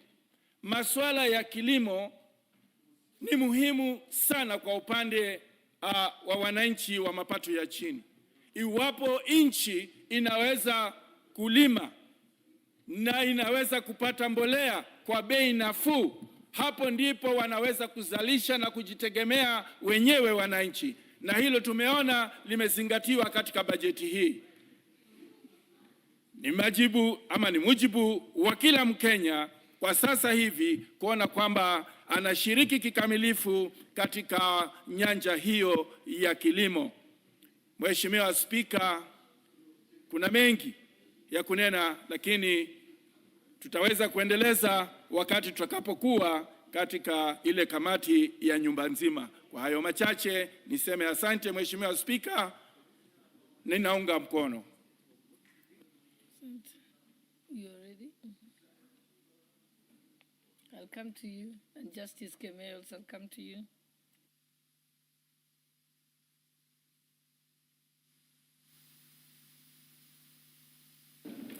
Thank you, Honorable Speaker. Honorable Speaker, allow me also to rise in support of this motion for consideration of the budget estimates for the next financial year, the year 2026-2027. And as usual, allow me, Honorable Speaker, to begin by thanking the Budget and Appropriations Committee, the Chair, the Vice Chair, all the members of this committee, and also all our members who sit in various departmental committees. Because when the rest of us proceeded on our 3 weeks recess, many of our members who sit in departmental committees and those who are in the budget committee did not have that luxury to have a recess, because we had a working recess to consider the budget estimates after we tabled them towards the tail end of the last session, just before that recess. Therefore, a lot of work has been input into the consideration of these inputs, and I must take this opportunity to thank all members who dedicated their time and a lot of their resources into ensuring that we have a report ready for debate. And I've listened to many of the speakers this afternoon, Honorable Speaker, who have contributed to this debate, and I must commend the very detailed analysis that the members who have contributed are analyzing these budget estimates with. When I listened to the member for Magarini mention specific projects in his constituency, the member for Mombasa, Honorable Zamzam, speak to specific issues that touch on the people, then you know we have a budget or budget estimates that are people-centric and that are responding to the needs and aspirations of the people of Kenya. And it's quite commendable, Honorable Speaker. Having said that, Honorable Speaker, we are passing this budget, or rather we are considering these budget estimates at a time that the entire global economy is faced with a lot of uncertainties. 6 months ago, nobody knew there would be a war in the Gulf region. Today, we are living through that war. And as I said the last time we were speaking about the fuel crisis in the country and in the world, we are living in wartime. And therefore, wartime economies can never be similar to peacetime economies. And this uncertainty is likely to go, we do not know, but is likely, in my estimation, to go into the next financial year, because we are yet to see any indications of any respite in the war in the Middle East, or at least the unlocking of the global trade routes, or even opening up of the logistical movement of goods and services, and opening up of trade around the world. Therefore, Honorable Speaker, with this kind of uncertainty, it becomes difficult for us to be able to budget with the certainty that what we are budgeting today will see us through to the end of this financial year, or rather the next financial year. And I'm saying that, Honorable Speaker, to caution us that we are likely, probably in the near future, and I know the chair of the Budget and Appropriations Committee will bear me witness, we are likely probably in the next financial year to have an earlier supplementary budget than normally we do. Because we will have to realign our budget estimates, our revenue estimates, with the realities that will pertain when we begin the next financial year in July. We remain hopeful that this war will come to an end, but again, because it is not within our control, I just want to caution us that even as we plan today, we must plan with that in mind, that we are dealing in a very uncertain world, and the global economic challenges that pertain around the world, we are not isolated, and we have to live through them. We are just speaking this afternoon about the crisis in this region, the East African region, or the Greater Lakes region and the East African region, touching on the Ebola virus. And that also is a threat to our economy and the regional economy. That will have an implication on our normal trade routes between us and the other East African countries, and therefore will have an impact on our revenues. And therefore, we must all be alive to these things. so that even as we plan and as we think through how we'll roll out the next financial year, Honorable Speaker, we must be aware that these global challenges are there with us. However, Honorable Speaker, we must be thankful to God that the Kenyan economy has remained very resilient. Even amidst all these uncertainties and the global challenges that have been there, we have supported a very stable macroeconomic environment, and sustained investments in key sectors of our economy have ensured that our economy remains resilient and continues to make steady but certain strides in growth. Honorable Speaker, if you think about it, when we began this session, we never knew we would have to reduce our VAT from 16 to 8% on fuel. That reduction of 8% has an implication on the revenue projections that were factored in when we were doing these budget estimates. And although that has since been rectified, Honorable Speaker, I'm only saying this for us to be alive to the fact that there are many things that will come that may affect how we roll out this budget, and therefore we must be prepared that whenever things happen, we must be ready to change as things change, Honorable Speaker. And the budget estimates before this House today, Honorable Speaker, as I said, will demonstrate in a very clear manner the interventions that the government has made in terms of having targeted interventions that strengthen our food security. If you look at some of the interventions that are there, going through these estimates, you see figures that support our food security, about 18 billion shillings going to the fertilizer subsidy program to ensure that we improve access to affordable farm inputs for many of our agricultural neighborhoods. Some 2 billion shillings that is going to the seed subsidy program, again targeted to ensuring that we have increased crop production and food security is guaranteed in our country. Because a country that cannot feed itself, Honorable Speaker, cannot even grow its economy. And therefore, many of the interventions that you see here, as I said, are targeted to ensuring that we have interventions that ensure we have food security, others that are supporting vulnerable segments of our population, the cash transfer program. I have heard Honorable Zamzam and other members speak to the Nyota program and other programs that government is implementing to ensure that we have targeted solutions supporting our vulnerable segments of the population. And also, Honorable Speaker, many of the other targeted interventions that you find in these budget estimates speak to enhancing the domestic revenue mobilization while preserving our fiscal sustainability in a big way. Honorable Speaker, I must take this opportunity at that point to speak to the new Commissioner General of KRA. As I said, since we have all these challenges, the only way, Honorable Speaker, to ensure we do not significantly or in a big way disrupt our budget implementation program is to ensure, one, that we stick to our revenue targets. And that is very well done, Honorable Speaker, by harnessing on technology. And I want to speak to the new Commissioner General of KRA. Please, former Cabinet Secretary Adan Mohamed, do not fall prey to the cartels that have pervaded and taken charge at KRA over the years. Do what you must do to ensure that we leverage on technology to make sure that we are able to mobilize as much as we can in terms of domestic resources, Honorable Speaker. And if you look at the resources that we target to mobilize, Honorable Speaker, this year, you see, Honorable Speaker, we estimate to collect about 3.6 to 9.7 trillion shillings.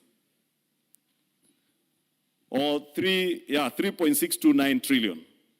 And that is equivalent to only 17.4% of our GDP. Honorable Speaker, if we are not able to mobilize more of our domestic resources as revenue coming into the country, then it will become very difficult to be able to finance this budget and also be able to carry on with all the programs that we have planned to carry out without disrupting other programs, Honorable Speaker, that had been rolled out before. And I was just trying to look through the figures that were there last year, Honorable Speaker. If you look at the figures we had in 2025-2026, we had an 18.4% of revenue against our GDP. Or rather, the revenue versus our GDP was at 18.4%. The next financial year, we are projecting that at about 17.4%. That is a 1% decrease. And that points to the challenges that I'm talking about, the global challenges, Honorable Speaker, in terms of being able to mobilize resources with all the disruptions that come in. At the same time, Honorable Speaker, if you look at our expenditure, the overall expenditures are projected at about 4.785, or 23% of GDP. Therefore, that tells you, Honorable Speaker, you have a deficit of over $1 trillion shillings. Actually, 1.1, almost close to 1.12 trillion shillings in deficit, equivalent to about 5.3% again of GDP. Honorable Speaker, this may be now. We do not know what will happen in the next 2-3 months. The pressure that is there for additional expenditure, Honorable Speaker, is certain. But the revenue is not certain. And I say that, Honorable Speaker, because very soon the Finance Committee is out there listening to members of the public on the finance bill proposals. And everywhere you listen to Kenyans speaking, they tell you we do not want any additional taxes. And I must thank the National Treasury and the Finance Committee, because unlike what was being propagated by those who propagate a lot of propaganda and lies, this year's finance bill does not have the burden of additional taxes as those who are lying to people out there that, oh, the finance bill has taxes on land. And I think now Kenyans have come to realize it is not true.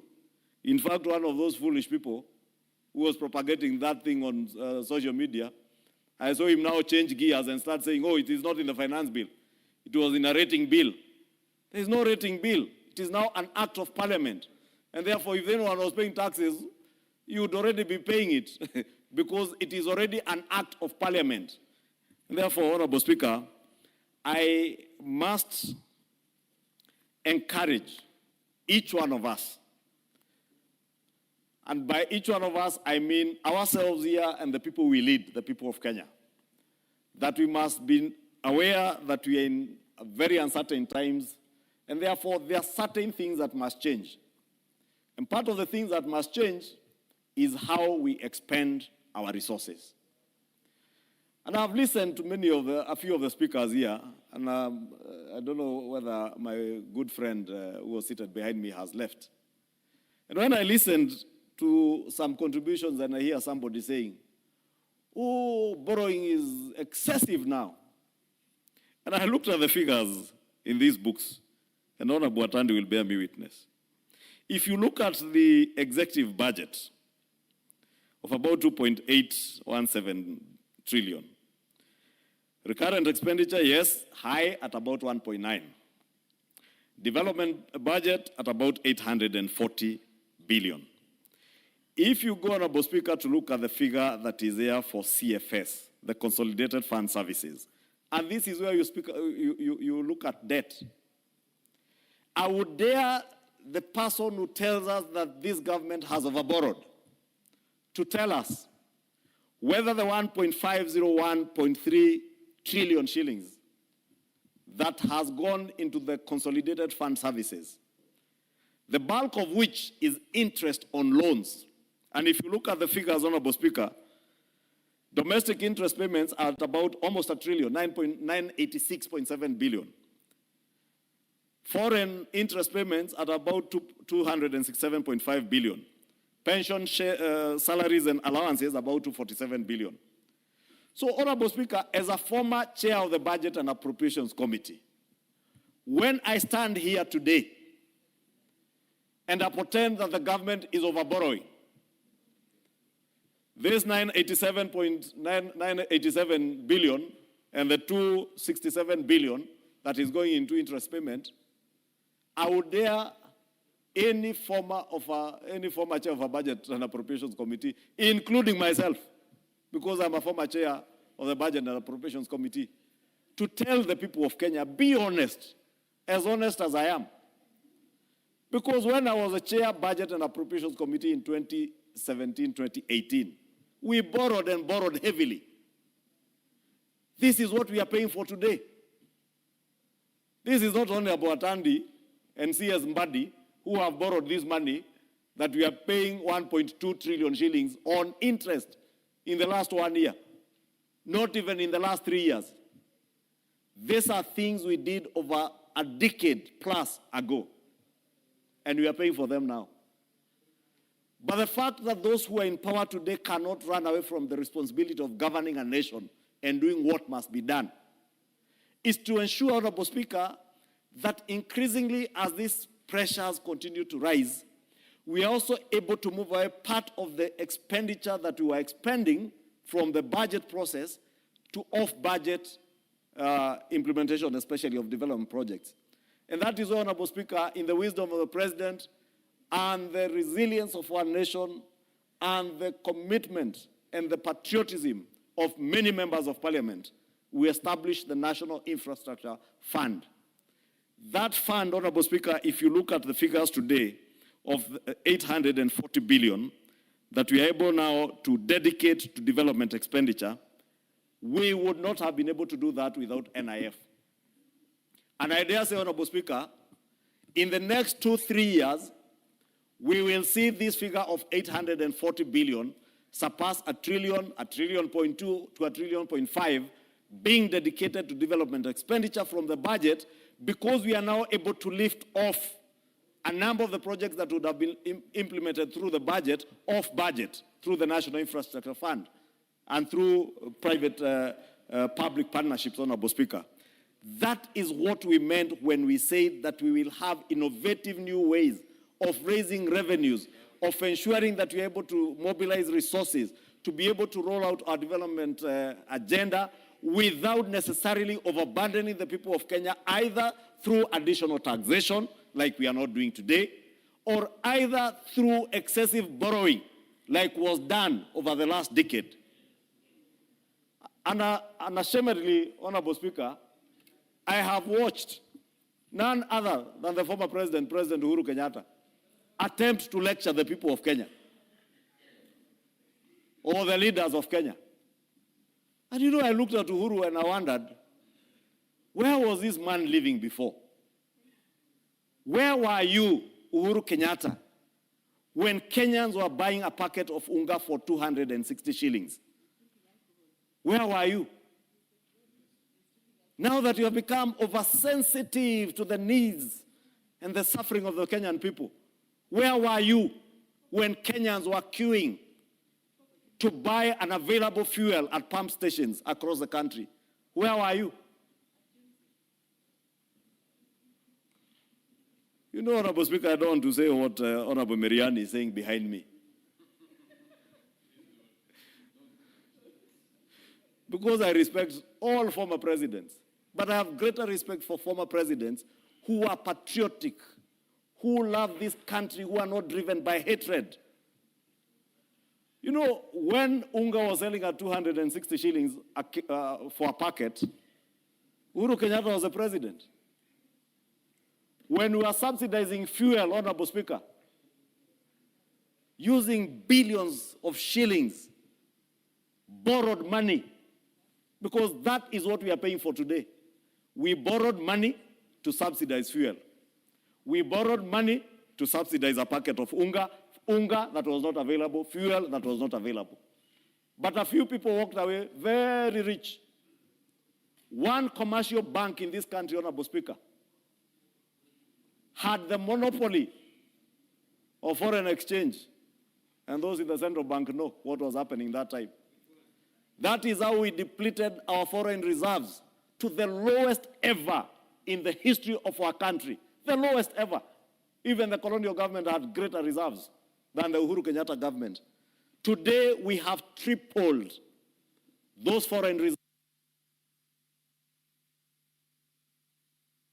Honorable Speaker, if you can add me 2 minutes. That is the resilience of the Kenyan people, the resilience of our economy, and the visionary leadership that we have seen, that those today who are dying of envy and jealous cannot live with. And I dare say from this floor, forget about organizing that disorganized opposition. I hear them saying, oh, we are organizing some disorganized opposition. Now, if you could not organize something when you are in power, how will you organize anything from the bush? You know, Honorable Speaker, this resilience I'm talking about, God being with us, when the National Infrastructure Fund gets the resources that we target to get into that fund, we will be able, as I said, to be able to lift off some of the development projects that are commercially viable that would have been carried in these budget estimates, and implement those projects and be able to grow our economy, to be able to generate more jobs. And that is why I spoke about strategic interventions that are spoken to by these budget estimates, targeting investments in ensuring that we are food secure, ensuring that we protect our vulnerable members of society, ensuring, Honorable Speaker, that even those who are in school are well taken care of. And let me go to conclude with that, Honorable Speaker, that if you look at the investments in the education sector, the free-day secondary school has an allocation of almost 55 billion, 54.6 billion, 30 billion to free-day secondary school. Junior secondary school, a capitation of 7 billion for free primary education. And in addition, another 56.7 billion has been allocated to HELB, or the Higher Education Loans Board. Honorable Speaker, in that light, Honorable Speaker, there is an amendment that I've seen from the Education Committee, which I would want to speak to the chair of the Budget Committee. Something I saw reading to Kenya KCID for county stakeholder engagements. Something, now that I'm short of time, I may not have it here, but I'll be engaging with the chair of the Education Committee and the Budget and Appropriations Committee. We cannot be spending 200 million shillings to engage stakeholders at a time when we should be deploying resources to educate our children. Engagements, county stakeholder engagements are not things you go and engage people and spend 200 million shillings on. You can engage without spending 200 million shillings. I want to propose that we take that money either to help or school capitation, or if anything, to NGCDF, if you have nowhere else to take it, to be able to take care of bursaries, Honorable Speaker. But we cannot be KCID, these, you know, some of these institutions, Honorable Speaker, people are used to just gobbling money, gobbling.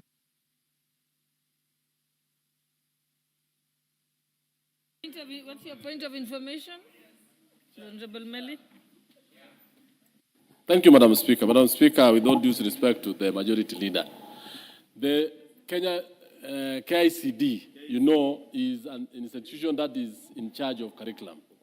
We have senior schools, Madam Speaker, and this is a curriculum implementation process on CBE. Madam Speaker, this county dialogues is actually engaging the parents, the institutions, and all the stakeholders on the new educational systems. And Madam Speaker, this was actually the money that was meant for KICD on construction of a stalled project, which every time we allocated 400 million, and we removed from that particular sector because they were asking us money for engaging on senior school CBE. And I think this is a new curriculum, Majority Leader. Thank you. Yes. Honorable Speaker, this increase of 200 million in recurrent for Kenya Institute of Curriculum Development to support county dialogue and stakeholders engagement as part of CBE sensitization program is what I have a serious problem with. Because it is possible to engage our parents from our schools. This money, even if you took it to NGCDF as 500,000 shillings, you can get these members of parliament to convene forums for you at the lowest level. School AGMs. Yes, you do not need to spend 200 million shillings to go and sensitize people about a new curriculum. That is a kind of wastage, Honorable Speaker, I am speaking to, and I will be moving the chair. I will engage with the chair education and the chair budget. These kind of things are the things we do not want to see. Let us dedicate more money into development expenditure, not recurrent expenditure, especially sensitization. You know, Honorable Speaker, in the NGO world, they had those sensitization workshops, conferences to sensitize those who are sensitized, to go and sensitize other members of the public. We cannot run government, ministries, and agencies like the NGO or the NGO world, the civil society world. We must be very keen. Honorable Mboko Miremba is a very good teacher. He is a trade unionist within the teaching fraternity, and he will tell you his teachers under Kupet understand the curriculum. If you convene school AGMs for them, they will sensitize parents. If you even sensitize the chiefs through the teachers, they will do a better job. And sensitize these members of parliament, MCAs, they will do a better job. And it will cost you absolutely nothing. This 200 million at hand, you must remove it and take it to better places. Okay, thank Honorable you. Speaker, I support. Thank you. Honorable Milemba.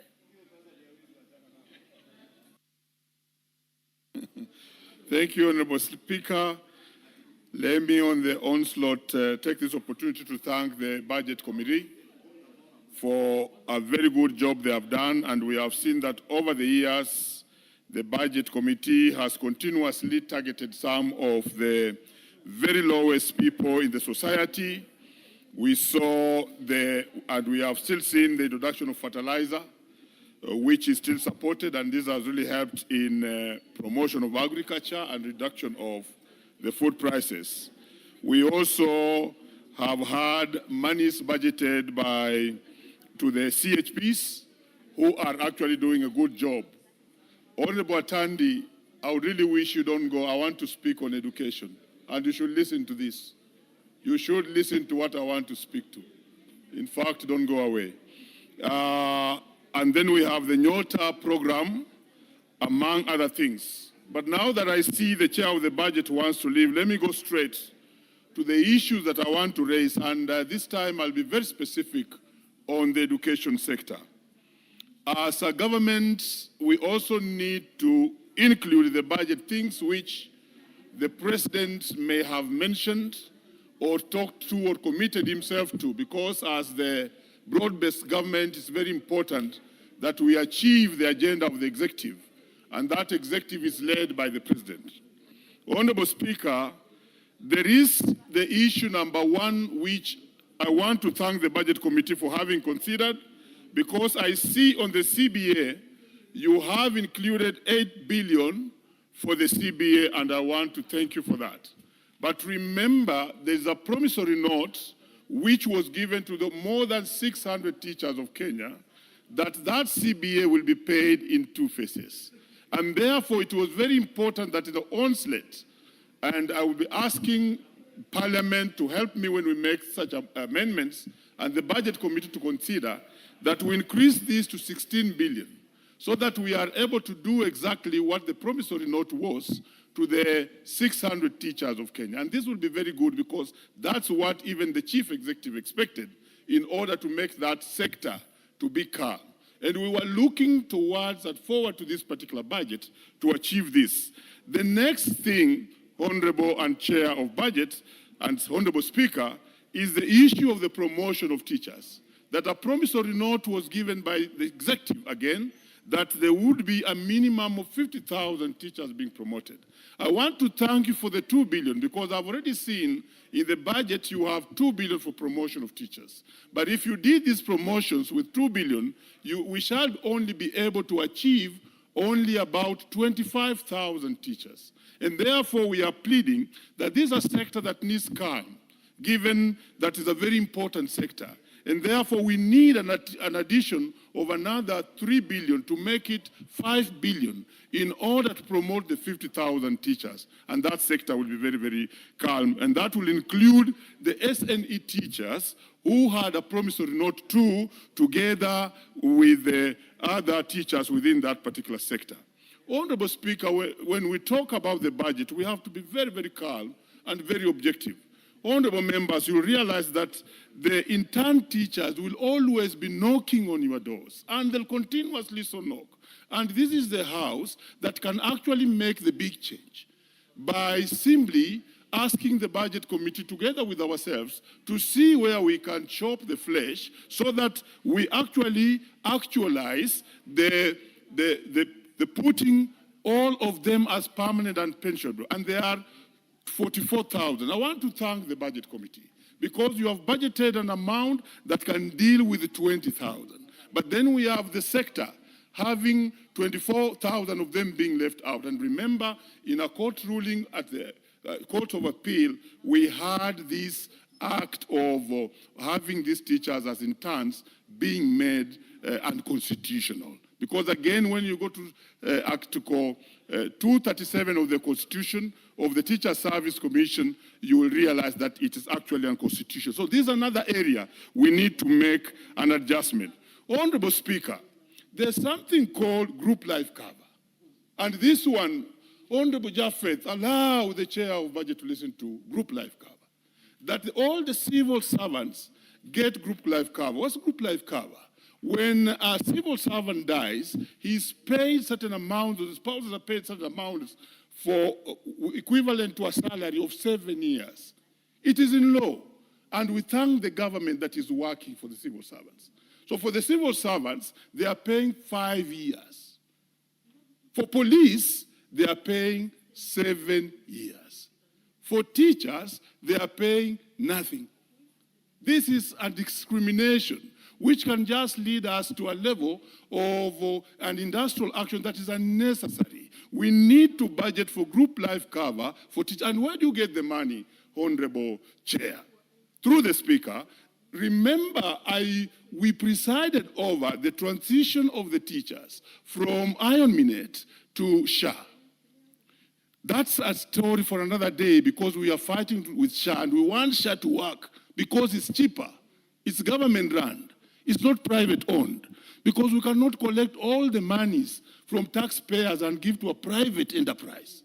So we want government to run that thing and we are supporting that area. The rest we shall talk to it another day. But now, when we transited to SHA, we saved 4.8 billion, Honorable Speaker. Yet, what we require to have group life cover for teachers is 5 billion. If only we would have even played in that space, which we did ourselves, by transiting, then we should get the 5 billion, which is required for group life cover for teachers, so that they are not discriminated away from the police and other civil servants as it is today. Honorable Speaker, capitation. We are doing very well with capitation.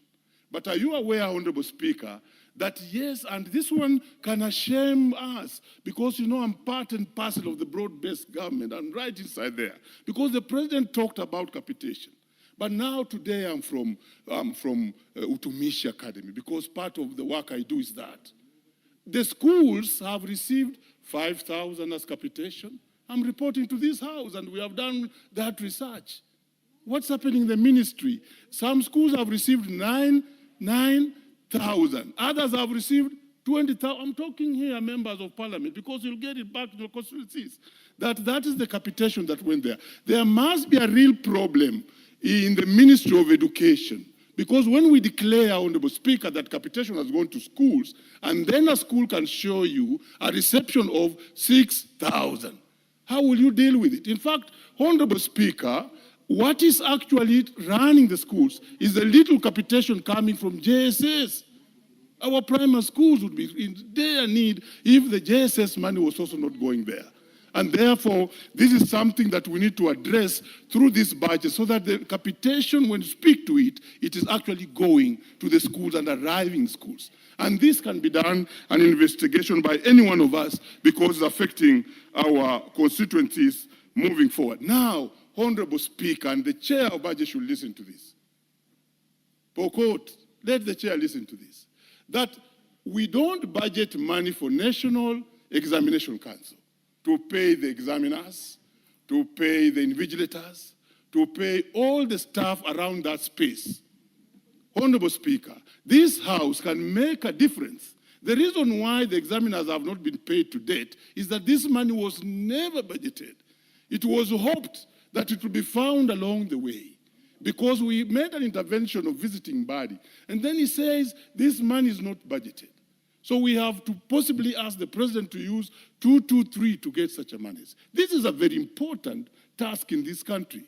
Could we be sure that the chair budget will make sure that money for Kenya National Examination Council, for examiners, for invigilators, for the police, and people around that space is budgeted? Shameful to the House that today, as I speak, those who did supervised exams last year and mark have not been paid. And the Education Committee chair is just ahead of me here. He should help me to make sure that we make a change together with the Budget Committee so that we actually mainstream Kenya National Examination Council monies moving forward. Honorable Speaker, I can see my time is done. I would wish to indicate that those are important. Yes, let me hear the information you want to inform me, the chair. I don't know which information. Yes, Honorable Chairperson. Yes, thank you. Thank you, Madam Speaker. I do agree with the member for Emuhaya.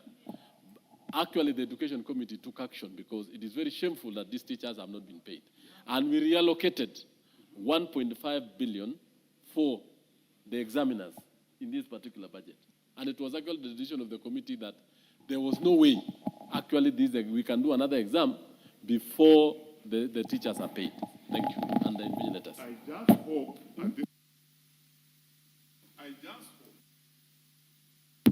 I just hope that again we shall now not budget the NEC money for the following exams, so that again we shall have a situation whereby we have to come back here to say that we have redone it when the teachers who did this work are outside there and suffering. Thank you, Honorable Speaker, and I support. Thank you. Member for Sigowet Soin. Thank you, Madam Speaker.